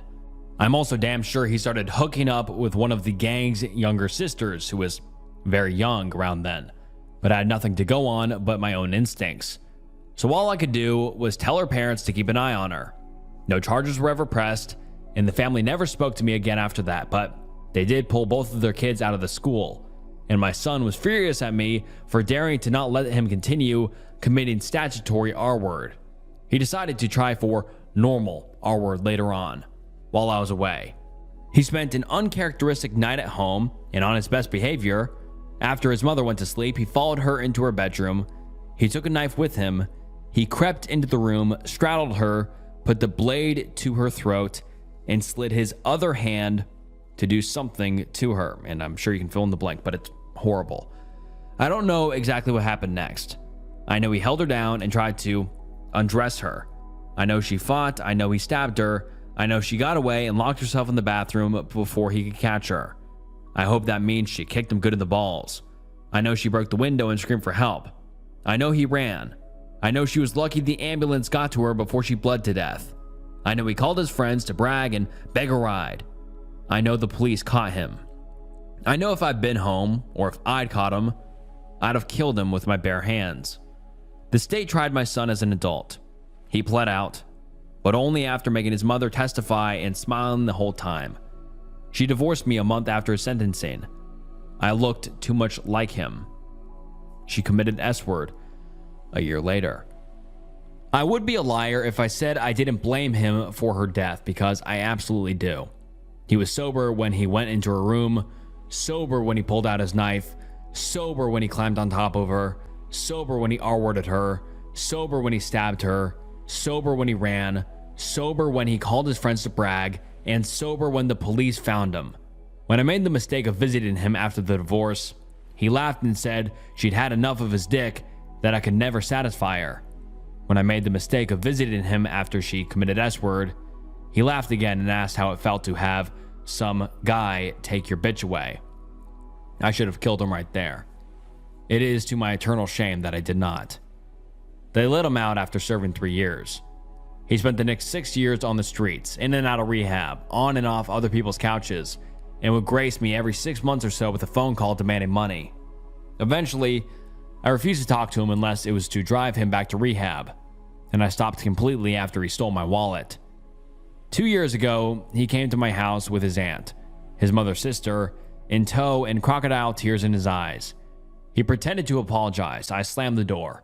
His aunt barges in to try to shame me into forgiving the man who R-worded my wife, caused her death, and laughed about. He stayed outside. He slashed my tires, threw a brick through a window, and drove off in her car. His aunt had no idea that he'd taken his keys, or that he'd been armed the whole time. She blamed me. He guilted her into letting him stay with her, went to rehab and relapsed, and then went again, and here we are. In stark contrast to the ball of shit that is my son in his life, I've watched my friends and colleagues, those who will still talk to me, that is, children go on to become doctors, lawyers, skilled tradesmen, actors and musicians, academics, entrepreneurs, and career military. I've seen a few start their own families, and even the ones who've had a rough start, or who stumbled and fell, managed to pick themselves up again, or are bravely soldiering on. I have nothing but respect for them. I also note that they do not expect juice and a fucking cookie for having a job and not getting hopped up on crystal or R-wording their mothers for 18 whole months. My son has pretended to reform before. He has even convinced himself once or twice. But he always backslides, always relapses, always finds new ways to disappoint, always hurts other people for his own short-sighted belief. His aunt is already at the stage where she's pretending she must have forgotten, where she put some knick-knack or piece of jewelry, and has already told me to fuck off after I've warned her of what my son can, will, and has done before, and what he will do again now that he thinks she is weak. When he fucks up again, when he hurts someone else with his ceaseless bullshit, I will not be there to pick up after him. I'm through with him. I'm through with his aunt. I cannot talk to her without being overcome with rage and shame as I see the stupid hope I used to have that my son would ever amount to anything. And I do not need any more disappointment and failure in my life. I am not proud of my son. I'm sorry for inflicting him upon the world. I killed someone today, and nothing feels like it's the right thing to do. 19 hours ago, 2 a.m. where I live, I was driving on the freeway and a motorcyclist lost control of their vehicle, and I arrived at the scene just as the police did. There wasn't a normal warning where the police weave from one side of the highway to the other to warn of a crash. 1 second I saw police lights, the very next second I saw a body in the road. There wasn't enough time for me to evade or avoid, and I drove over the motorcyclist. He is dead. Everything since has just felt something I should be doing. After the police told me I was to go, I couldn't, and they ended up calling a crisis therapist to convince I was allowed to leave. But I couldn't just go home after the realization that there were pieces of a person on my car. I couldn't just go home and leave parts of a human being to deal with afterwards. So the therapist and officer told me I should go to a car wash. But that felt, well, I still don't know how that felt, to be honest, but it felt like the less wrong thing to do, so I agreed. Somehow, in my shock, I had convinced myself that this is just something that happened to me and I'd be okay once everything was over. But once I started the car wash, everything I convinced myself of just fucking crumbled. My plan that I'd be alright crumbled. My thoughts of I can manage the situation crumbled. I crumbled. The entire time I was physically washing my car, I was uncontrollably bawling my eyes out. The thought that this piece here once was a part of a person and I'm just washing it off as though it used to be a bug broke me. After getting home and sleeping the little bit I could, everything just feels wrong. My 1-year-old making me smile at how loving she is felt wrong. My fiance consoling me and trying to distract me felt wrong. Being able to pet my dogs felt wrong. Me not being on the side of the road and not being stuck forever to that spot of road feels wrong. Existing at this very moment feels so indescribably wrong. All day, my family has been bombarding my phone trying to reach out, but I just can't handle being asked how I'm doing again. I feel wrong, and I can't even explain how wrong is an emotion, but wrong is all I can say. My mom tried to force me to go to an aviary with my family, but again, everything is wrong. The person I killed will never go to an aviary, so how can I just go like nothing happened? This was probably not the best thing I did today, but I just looked at my car and noticed all of the damage I didn't look close enough to see earlier this morning during the car wash. And I froze, just unable to move, unable to reconcile my feelings or thoughts, and everything just hit like I wash back at the car wash. And again, I just stood there sobbing uncontrollably. I don't know what to do. Everyone I've tried to talk to, family, therapists, police officers, all are telling me I did the best I could and try to help me cope, but right now at this moment, they are wrong. Everything is just wrong. And now let's get into the comments. And the top comment on this post is actually, I think, very informational and could be of use for everyone watching if you're ever in a horrible situation like the OP just listed and just told us about. But let's get into the comment. Someone says, this is going to sound like an insensitive troll post, but I swear it's not. Right now, if you're ruminating over what happened, your brain is hard coding the memories, and that could lead to PTSD. The way to stop this from happening is to download a copy of Tetris and start playing it to take your mind off of it. It will interfere with what your brain is trying to do and will greatly reduce your chance at getting PTSD from this. I'm not kidding. You can read about it here, and then the commenter lists a study, and then they continue saying, what happened was awful, but it doesn't need to haunt you forever. And then they continue saying, people are asking if it has to be Tetris or if any other games will work. I'm not an expert, but I think Tetris is the perfect game for this because no two games are alike. The rules are understood immediately. Its core mechanic is two-dimensional image rotation that forces you to envision something other than the traumatic images, and there's a time limit on your thinking. There's no time to ruminate because the next piece is already on its way. Classic Tetris can't be won, only lost. So it has a natural hook to continue playing. And I just thought that was so interesting and also just a great kind of piece of information for everyone watching. If God forbid something this horrible happens to you, it's a way to reduce the likelihood of PTSD is by playing Tetris, which is very, very interesting. And honestly, a lot of people in the comments do say it helped them because it's supposedly recommended by some therapists immediately after something traumatic happens, which I've never heard of before, but seems kind of legit. I mean, it kind of makes sense. It just takes your mind off of it, and your brain won't, like the commenter said, hard code the images into your brain, so you're less likely to get PTSD. Very interesting. And then the OP even replies to this saying, "Thank you, downloaded the game last night after falling asleep. I believe the game allowed my brain to stop replaying the images enough to where I was able to sleep for at least 3 hours." And yeah, what happened to the OP is just so unlucky and horrible. I mean, it's not the OP's fault that they were driving down the road at that time when the motorcycle fell off or was laying in the road. I mean, it's just horrible. And it's just a complete freak accident. And it's not the OP's fault to have to endure this pain and this, mental toll. And now let's get into one more comment, because these comments are very good at, telling the OP and just in general how to process traumatic experiences. So this person says, "As someone who has killed intentionally at war and sent people to die, I can tell you that it is perfectly okay to not be okay. You are going to have feelings that will sometimes feel overwhelming. The important thing is to feel them. Be angry at yourself. Be angry at the world. Most of it all, it is okay to be angry at the motorcyclist. You'll feel all of this at different times. And you know what? That is okay too. This is a process, and it will take time. Just don't shut down. Trying to push these feelings away will do irreparable harm to you.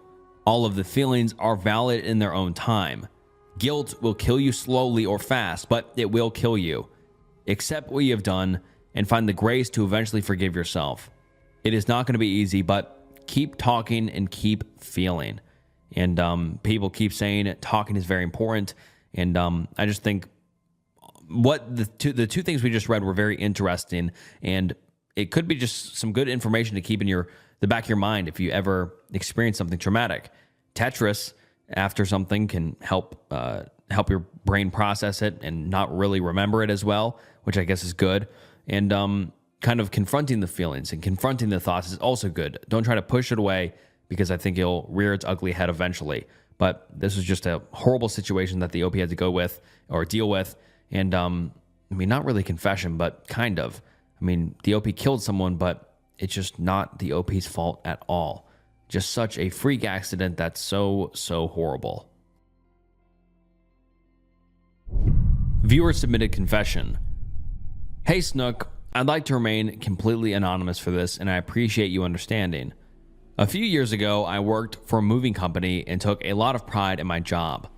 I was reliable, consistent, and put in the effort to the point where I was being considered for a promotion. There were 2 of us in line for it, myself and another employee, who I'll refer to as M. Around the time the promotion was discussed, I became aware that M was an undocumented worker and that the company owner was paying him under the table. This put me in an uncomfortable position, as it involved both employment practices and immigration laws.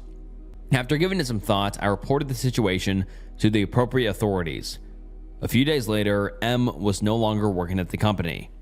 He left quietly, without explanation, and that was the last I heard of him. Not long after, I was offered the promotion. No one at the company knew that I had made the report, and I never spoke about it. From a legal standpoint, I followed the proper process. Still, it's a situation I think about from time to time. Not out of regret for following the law, but because of the human impact decisions like that can have. I hope M is doing well and was able to find proper stability elsewhere. Thank you for reading this, Snook. You do a lot for your community, and it doesn't go unnoticed." OP's gaming addiction costs him everything. And just a quick note before we get into this one, with those not familiar with the game itself, Star Citizen is an in-development multiplayer, space trading, and combat simulation game. It's been in development since 2012. It uses almost entirely crowdfunding for costs, and as such has players buy in-game spaceships for real money, with the cheapest being $45, and some ship packages having a price of up to $48,000 according to one article I saw. Some of these ships aren't in game yet and are considered, quote, concept ships, essentially pre-ordering in-game items. Many people consider this game to be a scam based on the amount of time it's been in development, missed development milestones, delays, and the exorbitant prices of some of its contents. In the first post the OP made is actually deleted by the moderators and we can't see it, but from context I've seen online, basically the OP made 2 posts saying he spent nearly $5,000 on the game and needs help. But let's get into the comments. Someone says, pay back what you owe immediately and don't rack up debt. And the OP says, but I need the new spaceships. And then someone else replies saying, so your girlfriend literally left you because you bought so many ships to the point she had enough of it and dumped you? Honestly, bud, I'd do the same if I was in her shoes. And so off the bat, OP's in a bad place. I mean, this isn't really a spiral. It seems like he's already, on the downward trajectory and has a bad addiction. Someone else says, if trolling, good job. If serious, stop. These things aren't real, and some folks have more money than they need so they can buy things like JPEGs. All you need is a starter. Play the game and earn them in-game. IAE FOMO hits hard by design, but these ships will still be there and still be earnable in-game. And I didn't even know that, so why would you waste so much money just buying the ships? I guess you're just impatient. And then the OP says, I'm Wing Commander now. I don't know how I got here. I can't pay my rent this month. Jeez, man. He already can't pay his rent. Someone else says, from every comment you made, this one is the most disturbing. All of us commenters don't know you. We don't know your relationship or family background. It is hard for us to judge your situation, but you spending money you do not have is a very serious sign. This, more than anything else, is a sign of addiction that even a stranger on the internet can spot. I see many people have suggested therapy, but I know that is a huge step for an addict. I would suggest that you, at the very least, find people to talk to that can understand your urges. There are many good self-help group projects around addiction in general. Start by going to a group and just listening and maybe telling your story. Even if you don't believe any of us that you have a problem, take the fact that you don't have any money for rent as a sign to take the off-ramp before not only your relationship unravels, it can't hurt to go talk to someone who understands.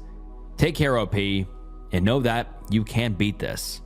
And so off the bat, the OP is already in the depths of addiction with spending money on this game. He can't even pay his rent, and seemingly he seems like he's gonna break up with his girlfriend, or his girlfriend's gonna leave him. And just bad situation already. And then the OP makes a post saying, update on my situation, posted November 26th, 2023, and the post reads as follows. Follow up to my previous post because maybe you don't believe me. My girlfriend is pissed about how much I spent on ships last week, and she said she may actually leave and went back to her parents. I had to tell her I ruined my credit, and we can't get a new apartment this year until I fix it. Credit is too bad to rent in New York City at our salary. I kind of wish this was a joke, but I have a genuine addiction. This week, I've accumulated over 5,000 in pledges. I have no idea what I'm doing. Please help. I don't know what 5,000 in pledges is, but I guess that's a big deal. And then someone in the comments says, request refunds from support and seek some professional help with your impulse control. There's nothing that anyone here will be able to help you with directly. Someone else says, CIG can't help either. It was all gray market purchases. And then the OP says, what's the point? She's walking out. And then the commenter says, the point is you have a fucking problem that is literally overtaking your real life. Get fucking help. Holy fuck. You posted in other subreddits about how she is actually leaving you, but not before you update your Star Citizen status. You are never going to get above this unless you get help. Delete your account and take things fucking seriously. Your wake-up call was the first incident of spending your money on this game. I would call it mental health problems, but you say down. Fix the issue a bit, then did it again. And now, single as fuck, you still haven't stopped or gotten help. And then another commenter says, ask for a refund. Number 2, go get professional help. If you suffer from addiction, it's not only going to be Star Citizen. Get help now so you can learn to manage it. Number 3, inform your girlfriend of the steps you have taken and tell her that she means more to you than the game. That is insanity. Do the same thing and expect a different outcome. Someone else says, look at his post history. They were all gray market purchases. Dude is beyond fucked. And then the OP makes an update saying, "This is the fleet that cost me and my girlfriend," posted on November 26th, 2023. And then he posts a picture of the fleet for everyone watching that plays Star Citizen. Is this good? I don't know. I don't play that game. And then the OP says, "She's nowhere near as excited as I am about the Astara." And from that sentence, it seems like he's being he's playing with it. He's sarcastic. I can't tell if he genuinely wants help or it's just kind of back and forth. He's like, "She's nowhere as excited as I am about this thing." It seems kind of sarcastic and playful almost. So is he really down bad yet? Or is he not really hurting for the money? You know what I mean? But let's get into his next post. It was titled, "Am I the asshole for breaking a needless promise after fixing a situation?" And then the post reads as follows. "A while back, my significant other and I hit a rough patch. I'm an avid player of Star Citizen, and admittedly, I tend to go overboard with it. A few months ago, during a sale, I impulsively spent our saved down payment for a house on virtual spaceships. Our saved down payment for a house. Holy shit. Understandably, she was furious and temporarily left. I realized my mistake, apologized, and took on an extra job to replenish our savings. I'm close to restoring our financial status to its original state, though it will take another 6 months to fully recover, not accounting for my personal debt. As part of the reconciling, she asked me not to purchase any more spaceships for 6 months. Initially, this seemed reasonable, but over time, I've come to view it as somewhat excessive. Despite this, I recently bought a few more spaceships, and she discovered it, now considering leaving me for good. I thought that by nearly restoring the savings I had spent, I made amends for my actions. I genuinely enjoy collecting spaceships in the game. She's also concerned about my credit score and other financial issues, but I'm confident I can rectify those in the coming years, given that I've already managed to recover most of our savings through extra work. I'm struggling to understand if I'm in the wrong for breaking what now seems like an arbitrary promise, or if her reaction to leave over what I consider my primary hobby is unjustified." And now let's get into some comments. And someone says, "Here, I fixed it for you. I'm a professional gambler. One night, I gambled all of our mutual savings for a down payment away. She was pissed and we agreed on me working extra shifts to pay back the savings and not to gamble for at least 6 months. I paid back the savings and now gambling again like nothing happened, and I didn't betray her trust by gambling our savings away in the first place. Now she doesn't trust me anymore and wants to leave me, and I have no idea why. Also, my credit sucks now and I still have my personal debts while spending money on gambling again. Why doesn't she want a future with me anymore? What else can she want with a dude with debt, bad credit, and a gambling addiction who already gambled away your mutual savings once? I'm a catch, but she somehow doesn't see it this way? Why?"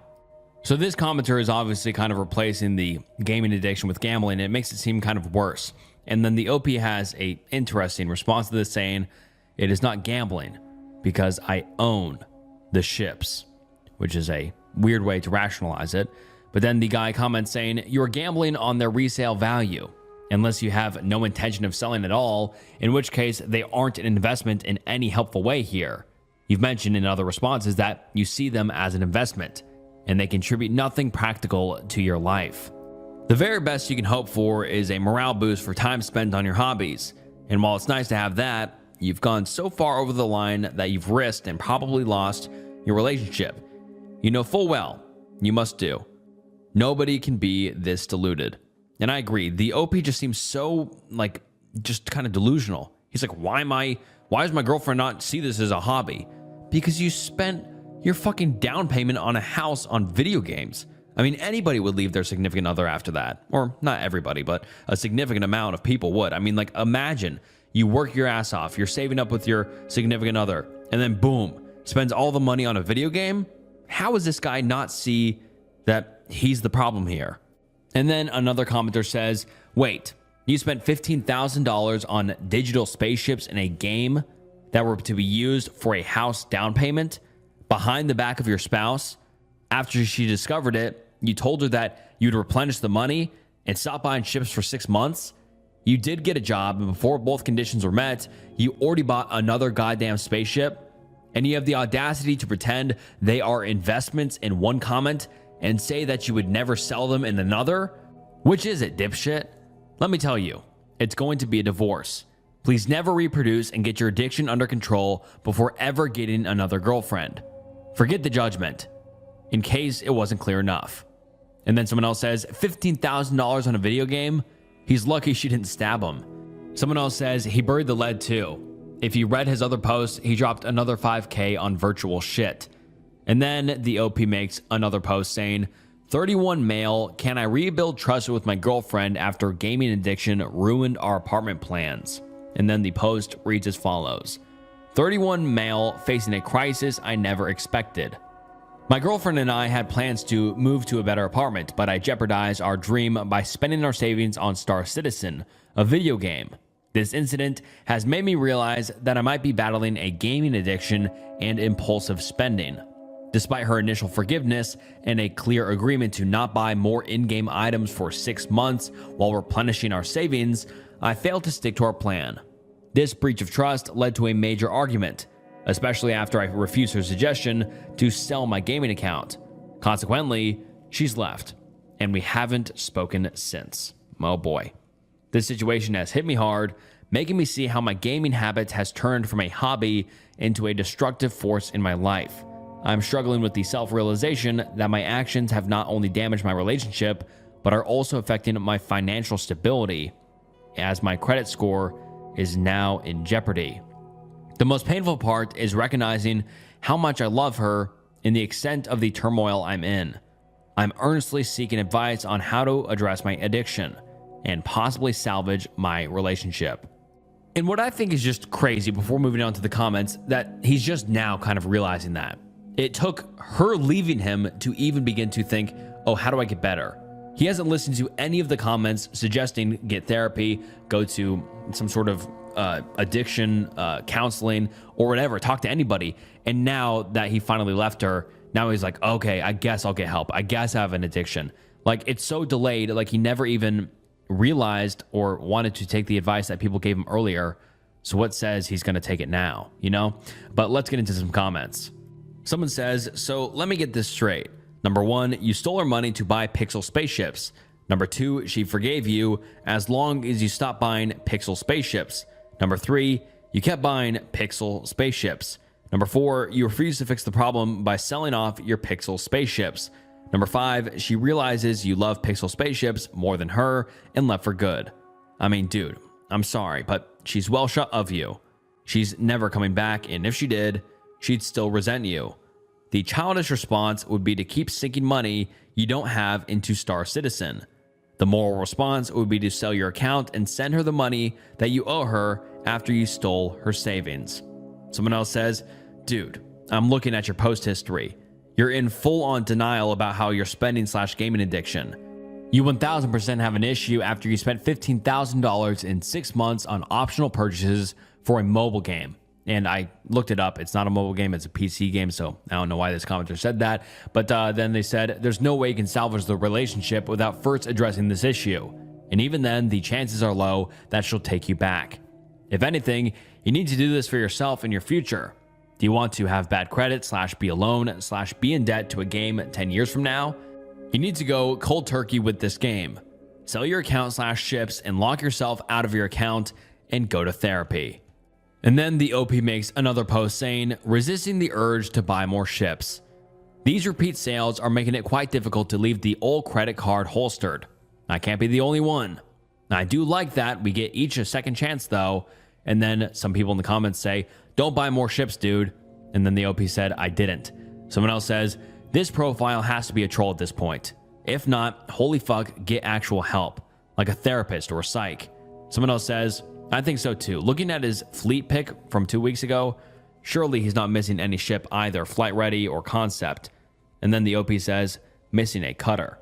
I don't really know what that terminology means.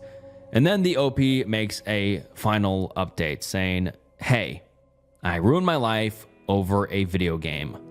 It's all starting to come together for me. I essentially ruined my life over a video game.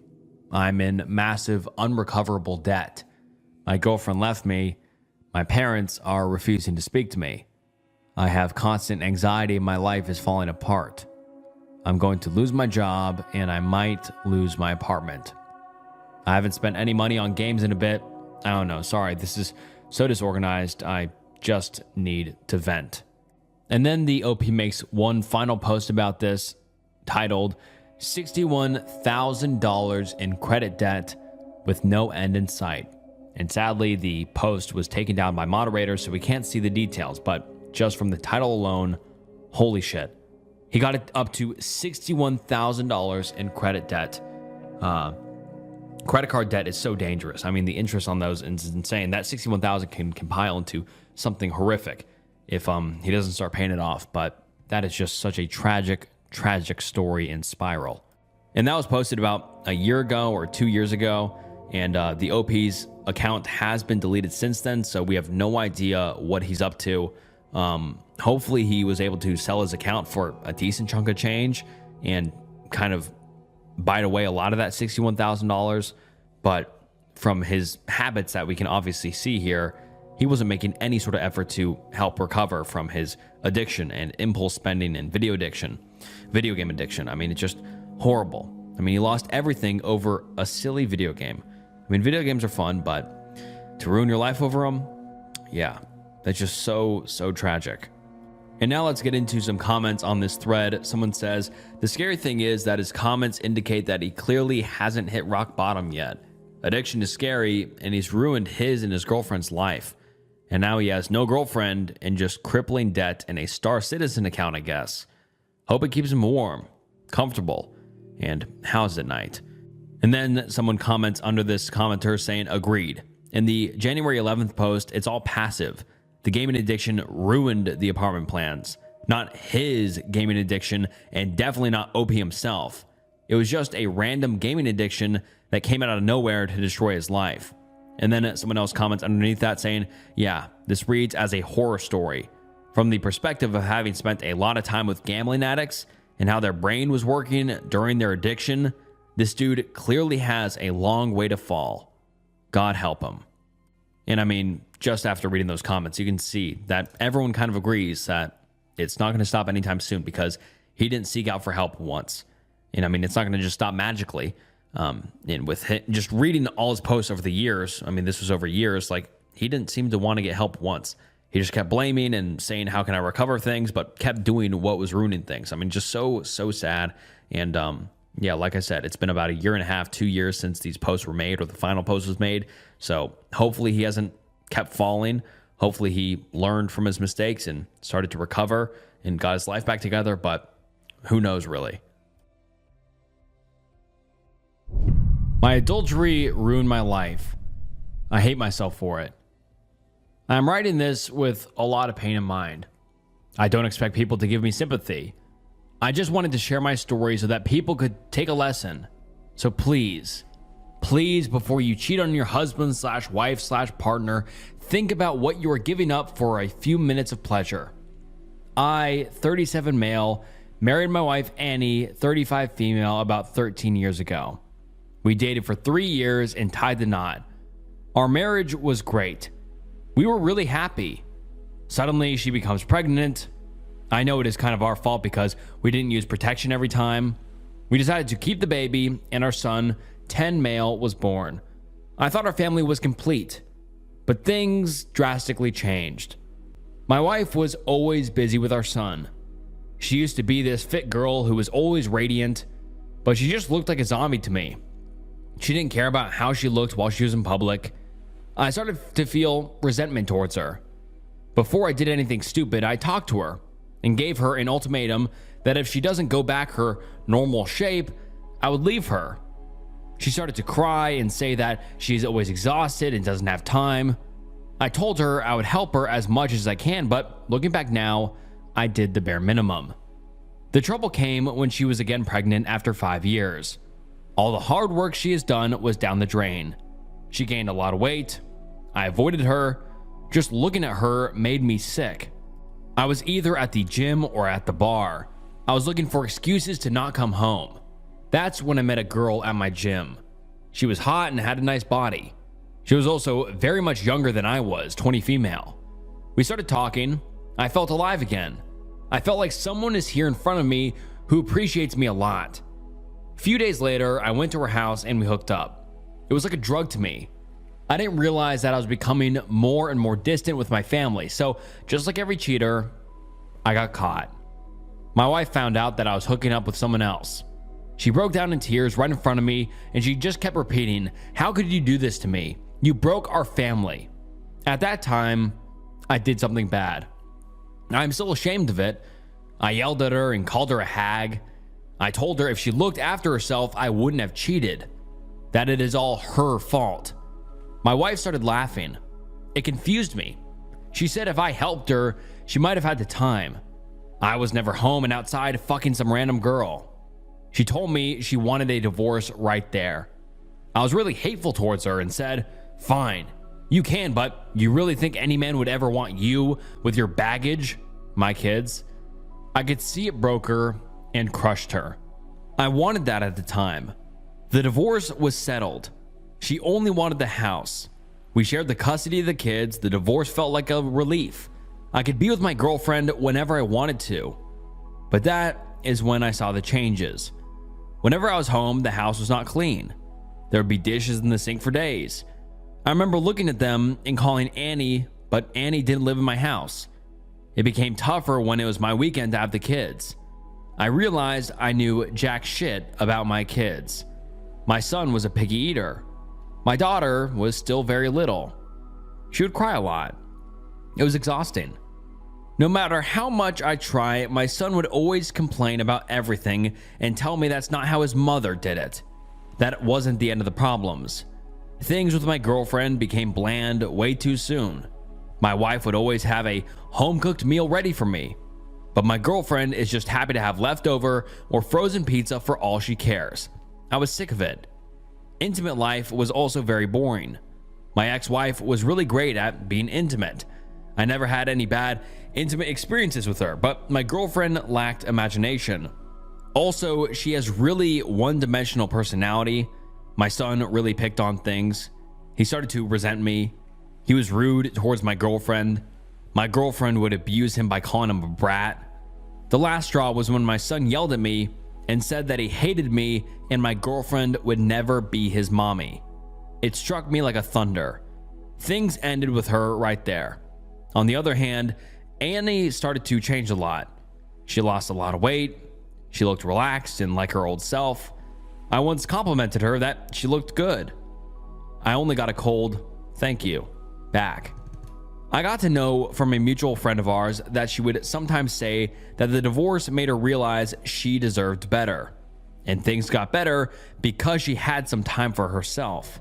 Before that, she had to clean up my mess, and now there's hardly any mess left. I was hit with another realization that I treated her badly. I never helped her when she needed my help the most. Annie understood me. She was kind and passionate. She was just going through a rough phase and I kicked her to the curb. I went into depression. I asked Annie if she'd give me a chance. She said no. I don't blame her. From my son, I got to know she started dating an old friend of hers. My son loves him. My daughter calls him Dada. I tried my best for my daughter to call me that, but she didn't. I met them together at a business convention. That man had his arms around my Annie and was showing her off. I was angry. I felt this rage inside of me. Later that night, I drank a lot and started to call Annie. I spewed nonsense that her new boy toy is nothing but a weak man that is dating a pathetic single mom like her. I know this because the next day, she came to my house along with my parents. My parents ripped me apart and said to stay the hell away from Annie. I lost my kids, my wife, and I already lost my parents after the divorce. I never felt so alone. I wake up on my bed empty. Annie would always cuddle me early in the morning. I missed her warmth.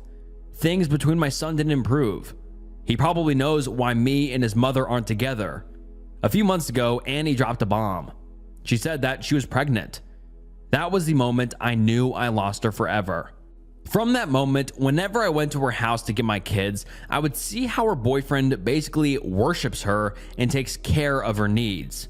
If I wasn't so stupid or arrogant and helped her, cherished her, we would still be a happy family. I guess this is my punishment. I have to see another man play family with my Annie and kids. So please, please don't be like me. If you really cannot, just divorce or break up with that person. I have hurt a lot of people because of my selfishness. And then the OP gives us an update saying, it has been 2 months since I posted on this place. I know I deserve all the hate comments I got. I know I am a piece of shit. I deserve to be miserable. And to all those saying it is rage bait and that I am a troll, I am not. I needed a place to vent anonymously. I needed people to hear me. I knew that I would get hate messages. I know I deserve every ounce of hate you guys have for me and even more, but I know I fucked up. I know I was an evil person for what I did. This will always have a huge hole in my heart.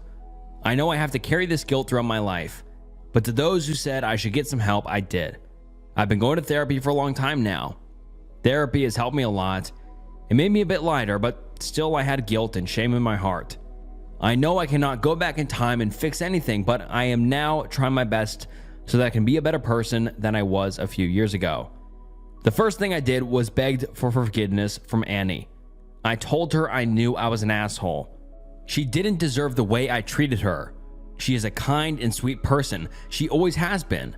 And this is my life's biggest regret, that I treated her so horrible, and all I want now is to be a good father to her son. And I wished her and her new family good luck.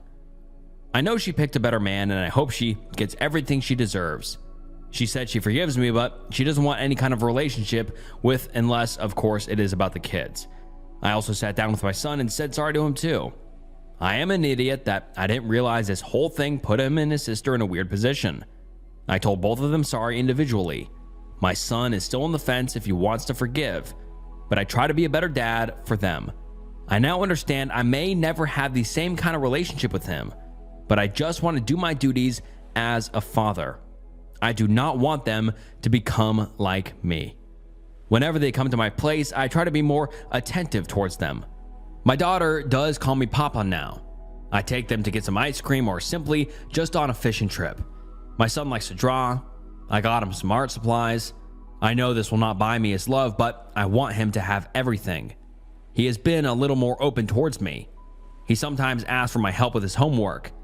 Annie and I also decided that we should take our kids to therapy. They have been through a lot because of me, and I accept the responsibility of the fallout. Lastly, I'm not thinking about dating anyone. I know I do not deserve love in any way, shape, or form. Moreover, I do not want to include any new person in my already messed up life. Maybe in a few years, but not now. Right now, I just want to focus on my kids. Thanks to all of you who gave me some advice. It helped, and thanks for listening. My husband told me he was trying to change, but it was just a lie. He's been lying to me this whole time. I thought he was cheating, but it was even worse.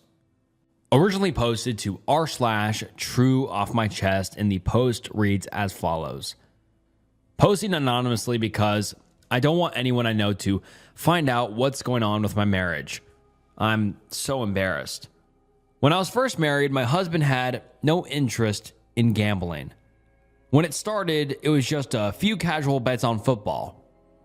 It has gotten out of control. He doesn't just bet on his football team now, he bets on matches in other countries such as American football or baseball. He even bets on individual sports such as golf and Formula One. He gets angry at individual players if they don't do the things he needs to win his bet. It's more important than his team winning.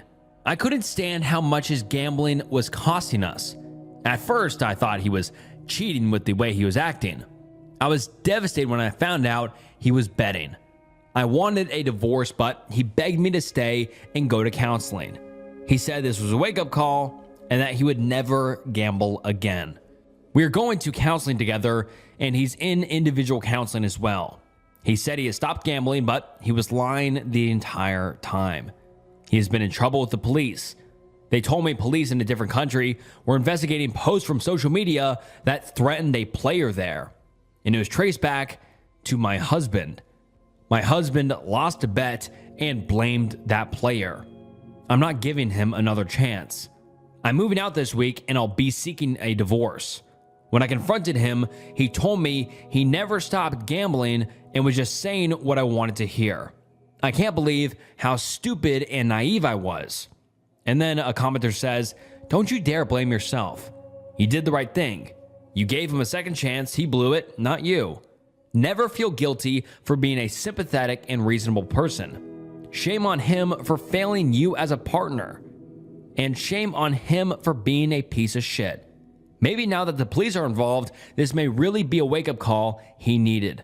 However, you are not obligated to give him a third chance, and good for you for not doing so. Now give yourself some grace you gave him and put your life back together how you want it. Make yourself happy." And then the OP replies to this commenter saying, "Maybe now that the police are involved, this may really be a wake-up call he needed." And the OP replies to that saying, "I was so embarrassed when I found out what he did and that the police are involved. My husband doesn't seem to share my feelings. He wasn't embarrassed or bothered by this at all. I found out that gambling on sports is becoming more and more of a problem. I never thought it would happen to me." And then another commenter says, "I'm really sorry you're going through this. It's an addiction that's going to need far more than just couples counseling. Recovery is possible, but you got to do what you need to protect yourself in your financial present and future as well." With how it sounds like he's escalating. He may find himself in major debt, or even worse, if he doesn't actually get help. I will be the rare one to say, don't rush to a divorce just yet, but starting to reserve and secure finances on your own that he does not have access to should be your first and top priority. Make sure you start having money in your own account away from his or a shared one. Change your passwords on your bank accounts and card information, and don't tell him them. Do tell him that you are separating yourself financially though. Take over bills, check your credit scores, and make sure he hasn't dragged you or your money to his addiction. Then after that, you can start issuing more boundaries and even ultimatums about him getting help, or you will walk for good. Counseling and individual therapy for both of you would be good as well. I know it's a lot, but you can at least then say you tried everything, and then if you do officially divorce and leave him to his own devices, you will have your own finances available and established already anyway." And then the OP replies saying, "My husband was going to individual counseling and I had set boundaries. We were also in couples counseling. None of it made a difference. I will not be giving him another chance. He already had one. As I said in my post, I will be seeking a divorce. There is nothing my husband or anyone else can say to make me change my mind." And then the commenter replies to the OP saying, "I hear you. That's why I said he needs actual help with the gambling and to go to treatment for that and Gamblers Anonymous, not just counseling. Your feelings and decision is completely valid. Nobody should fault you here. All addictions affect far more than just the addict. I just know how hard it is to decide divorce. I hope you're able to live a stress-free and financially stable life, as well as heal from the heartbreak you've experienced. My ex-husband was a drug addict who became extremely abusive in every way possible. I asked him to choose rehab or divorce. He made a third opening on cheating on me, so I chose divorce for him. I know it's not the same kind of addiction, but you get the point. You're making the right choice for your life. Good luck, and hopefully he's able to break the addiction before he ruins anyone's life, especially his own." And then the OP replied saying, "I'm sorry about what happened with your ex-husband, and I hope you're doing well now. The counselor my husband was seeing wasn't the same one we went to for our marriage counseling. She is a counselor for people with a gambling addiction. She also had him go into a support group, but he still lied to me and kept gambling the entire time. Once he admitted he was only saying what I wanted to hear, I knew there was nothing else I could do to save our marriage." And then the OP gives us an update nearly 1.5 months later, saying, "Update to my husband, told me he was trying to change, but it was all a lie. He's been lying to me the whole time. I thought he was cheating, but it was even worse. I moved out a month ago. I'd already told him I was going to be seeking a divorce. He doesn't want a divorce, even though he outright admitted to me that he kept lying and only said what I wanted to hear. On top of that, he wasn't at all embarrassed or bothered about being in trouble with the police. There is no way I can stay married to him. The divorce process formally began this past week, and I was clear with him about not wanting to see him or have contact ever again. I am trying to move on." Thank you to everybody who left encouraging comments for me last time. That really did help. I did receive multiple messages saying I was being far too sensitive or a stupid woman, but I just deleted them and have turned off the chat feature now. I appreciate everybody who is encouraging. I never thought something like this would happen to me. My husband didn't start betting until a few years into our marriage. Back then it was casual and only on football. Then he started betting on other sports such as American football and basketball, and it got even worse. I never expected anything like this to happen to me, and I feel so naive and stupid for believing he was trying to change. It was all a lie. As a child, I permanently altered another child's life, and it eats me alive even 15 years later. Hey Snook, I've been following along with your channel for over a year and a half now, and I love what you do. Your videos keep me focused throughout the day, help me when I can't sleep, and I love the community that's formed around your channel. And I just have to say thank you so much for watching. It means the world, and I'm glad my videos can get you through your day. And yeah, the community here is great. You guys are the best. And this confession is something that's been eating me alive every single day and night for over 15 years now, and I'm ready to at least talk about it and put it into words. Whether or not this stays anonymous is fully up to you. And this will remain anonymous. If you guys do send in a confession, they also remain anonymous. So yeah, don't worry about me leaking a name or anything. Everything is completely anonymous. And let's get into it. For starters, this happened when I was 12 years old. I grew up in the kind of family where everyone was reliant on blue-collar work to make a living, mostly construction/contracting, as well as landscaping, building, automotive work, etc. By the time I could walk and talk, I'd always been on a construction site, helping in the garage or learning about tools/equipment. I thought I was so much more progressed than kids my age and older, seeing how I knew how to do so much stuff already before they could. I learned a lot about safety in regards to power tools, being safe in unfinished homes with hazards everywhere, things like that. By the time I was 10, I worked every day with my dad and my grandpa after school while they ran their construction business, always grabbing tools, cleaning up, learning how to use power saws, drills, and other handheld tools. By the time I was 12, young me became pretty cocky in my abilities. I had rebuilt a dirt bike, mowed lawns in the spring and summer, used weed whackers, chainsaws, hedge trimmers, the works. By this time, I worked full-time in the summers as a sort of apprentice to my grandfather to remodel homes, do repairs, and a multitude of different construction projects. During the school year, I would work after school and on weekends with my dad doing similar work, but more landscaping than construction. Long rant, I know, but this is to set the stage as to why I felt confident in my abilities I had at the time. During the spring of 2012, my family lived in central Colorado, and the spring is when we get the most snow. I had always spent winter/spring making money by shoveling snow, clearing ice off walkways or driveways, and moving the huge snowdrift piles from snowplows out of the way from people's houses. This was also a year after my parents split, and with my parents not being on cordial terms in slightest due to what caused their situation, the garage at our house was still stacked to the brim with my dad's and grandfather's extra tools. That year, the snowfall was record-breaking. I believe in March, we got so snowed in we couldn't even open the front door. And for anyone who has ever spent hours upon hours shoveling snow, you'll know it's a lot of work. And being a kid, I was wore out and wanted to make more money faster so I could be inside sooner and play video games or draw. Well, that's where the snowblower comes in. My dad had bought a brand new Kubota snowblower with a twin stage blade that was 28 inches across. The thing was intimidating, sure, but my dad taught me how to use it the winter before because he was too drunk to bother with snow blowing. I decided that I would use said snowblower to clear people's driveways, walkways, and the sidewalks as opposed to shoveling it all by hand. This led to me digging the snowblower out of the garage and fighting with the things piled and stacked around it to finally get it out. After maybe an hour of playing Tetris, scratching my mom's car, and knocking over God knows what in the process, it was out. My prepubescent brain could only think about one thing. Hell yeah, time to make some money.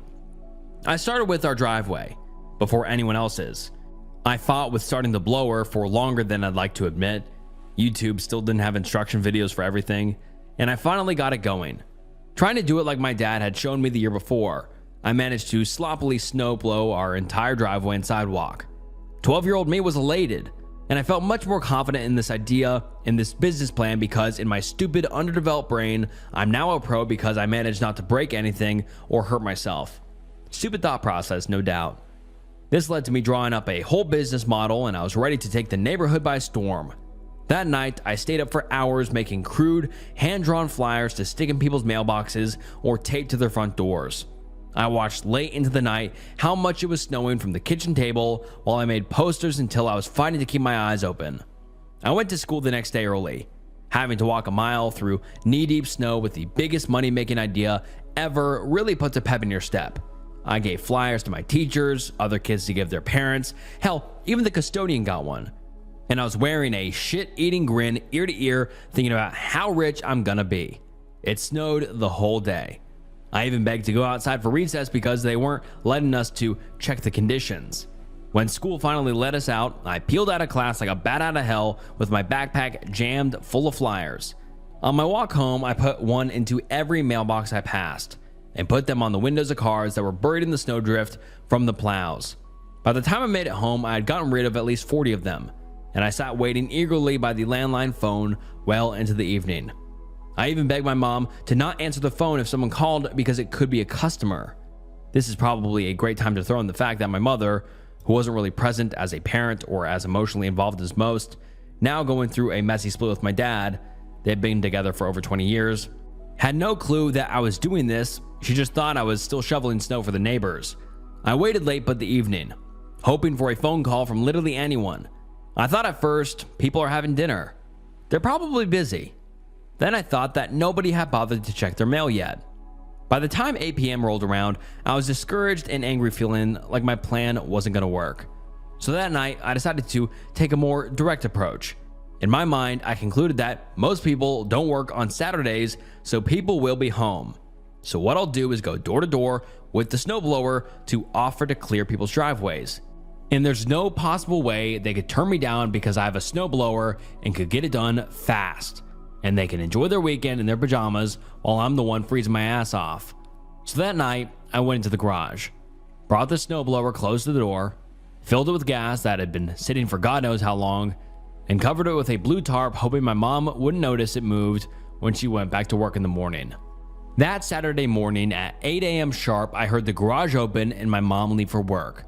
Although I had already been awake waiting anxiously for her to leave, I jumped out of bed and threw on all of my snow gear, ate my daily breakfast of dry and clumpy maple brown sugar oatmeal, and ran to the garage to pull out the snowblower.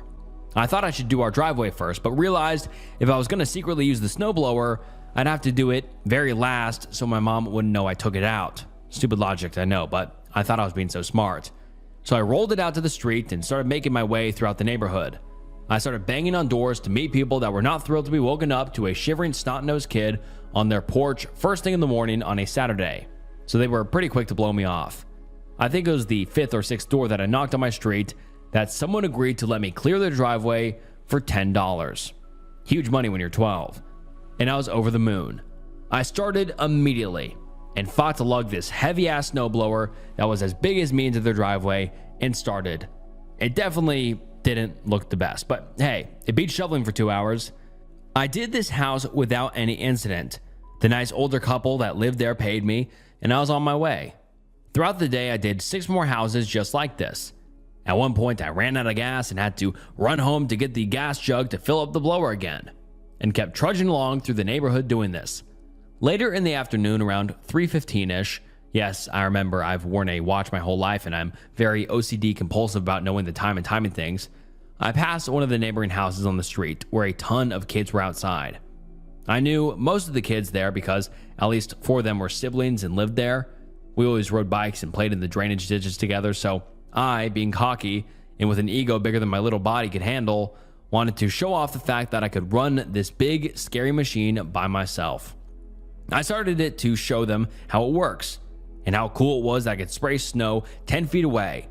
At the time, they were building a fort, and having extra snow to build it in was a no-brainer. So I said I wanted to snow blow their driveway and blow all the snow into the yard beside it so we could have a huge fort and we could play in the snow after. I started off the sidewalk so I could maneuver the snowblower easier. And as I was doing this, multiple kids from this family were standing by, wanting to get blasted by the huge shower of snow that would come out of the chute. Everyone was laughing, running around, throwing snowballs, and we were all yelling at each other about how fun this was over the loud engine of the snowblower. Everything seemed to be going fine. I started working my way up the driveway with the blower. All the snow was going to the side of the yard where the fort was as according to plan, and all the other kids there were loving getting blasted by the snow and piling snow together to add the fort. At this time, a kid younger than me, let's call him John, was running back and forth across the driveway while I was running the snowblower. If anyone here has used one before, you'll know it rolls automatically when the throttle handle is engaged. As he was doing this, I was preoccupied with trying to keep the blower in a straight line, watching the snow spray all over the lawn, and trying to hold on tight to the machine. Honestly, what happened next was so shocking and so anxiety-inducing in the moment, and even now, that it gets a little blurry. Somehow, some way, as John was running back and forth across the driveway, he fell in the snow right in front of the machine. I only noticed it when I saw his hands and head on the ground. When I saw this, I let go of the throttle as well as the blade control, and all I could hear was him screaming and the motor running on the machine. I've never had such a gut-sinking feeling in my entire life, even to this day, and I've seen some awful shit. Everyone stopped what they were doing and ran over to John, who is now laying on the ground with his leg wrapped up inside the snow blower blade. I was screaming to the point where I started hyperventilating. I shut off the motor by hitting the kill switch on the side of it and started panicking. I tried to pull his leg out and turn the blades, but anyone who's ever used one knows they lock in place when the motor isn't on. At this point, everyone is in hysterics, and one of John's siblings ran inside to get their mom.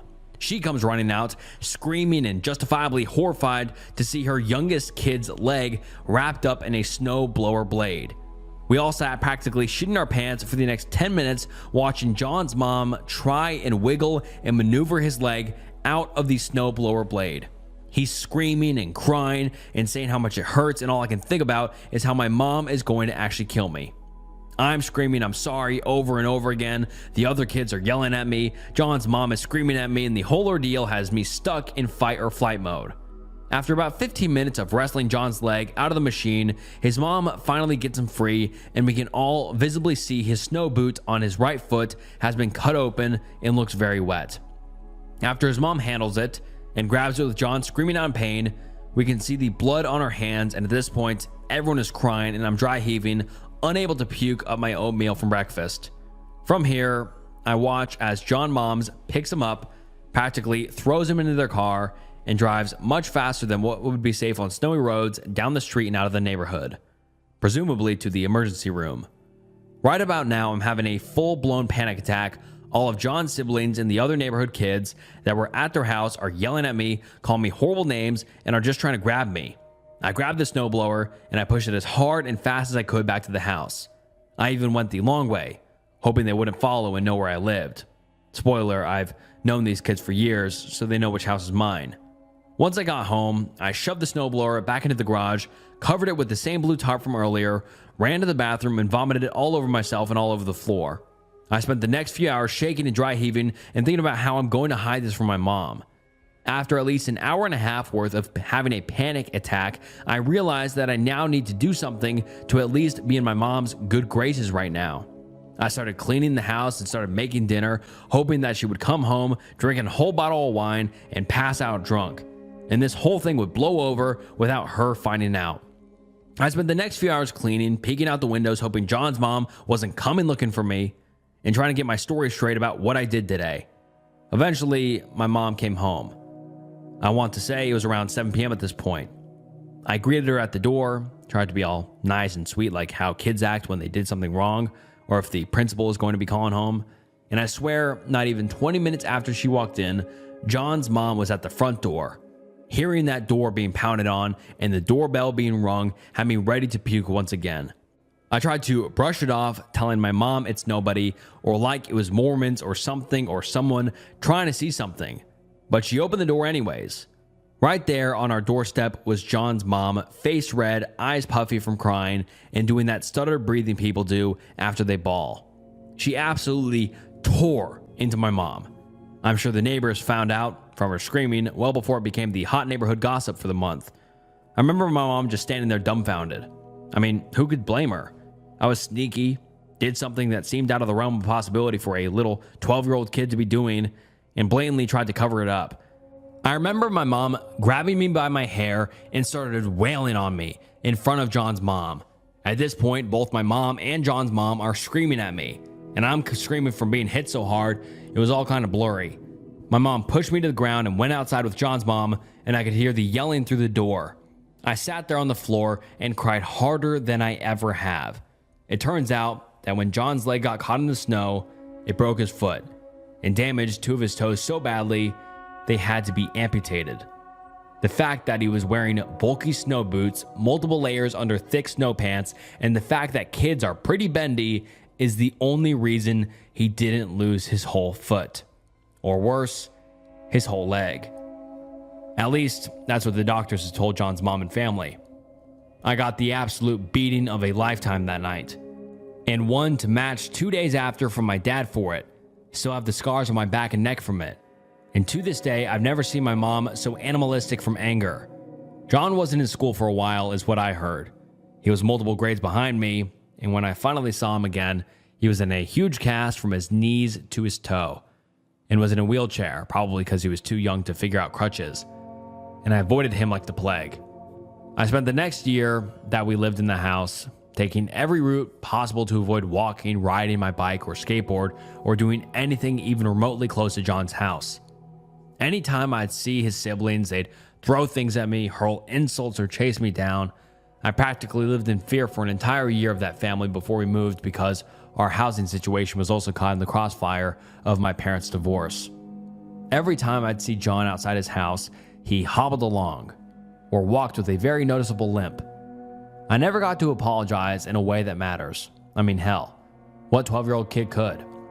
And it ate me alive every single day, to the point where I was scared to go near his house, have any of his family members see him at the store, at school, or in the Greenbelt, and I had nightmares about it for years afterwards.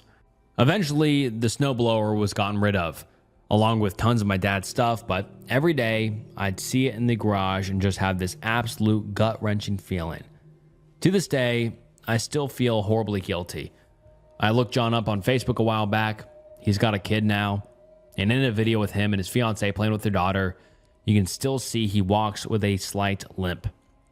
I doubt he'll ever see this or find this, but I just want him to know I'm genuinely sorry for the effect my stupidity and idiotic actions have had on his life. I was stupid to think I had the capacity, let alone the capabilities, to take on something like that. And even now, I think about him whenever I'm using any kind of tools or machinery in and outside of my job.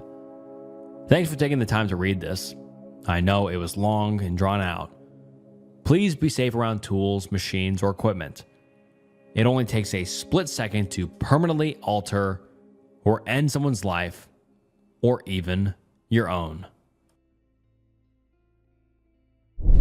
And all right, guys, with that final confession, that wraps up some disturbing confession threads. This video is pretty wild. These were some wild confessions. What are your thoughts? Drop your thoughts down below. I read every single comment, so comment down below your thoughts, and maybe I'll reply. And please like the video, subscribe to the channel if you enjoyed the video, and if you enjoyed this video, check out some other videos on the channel. I appreciate it so much. Please follow me on Instagram and follow me on Spotify. It helps out so much. And comment down below if you'd like to see videos like this in the future, and also comment down below if you'd like to see videos longer than this, shorter than this, or this length is perfect. Just let me know, and I appreciate you watching to the end of the video. It means the world. Thank you so much for watching, and this was Snook, and I'll see you next time. Bye.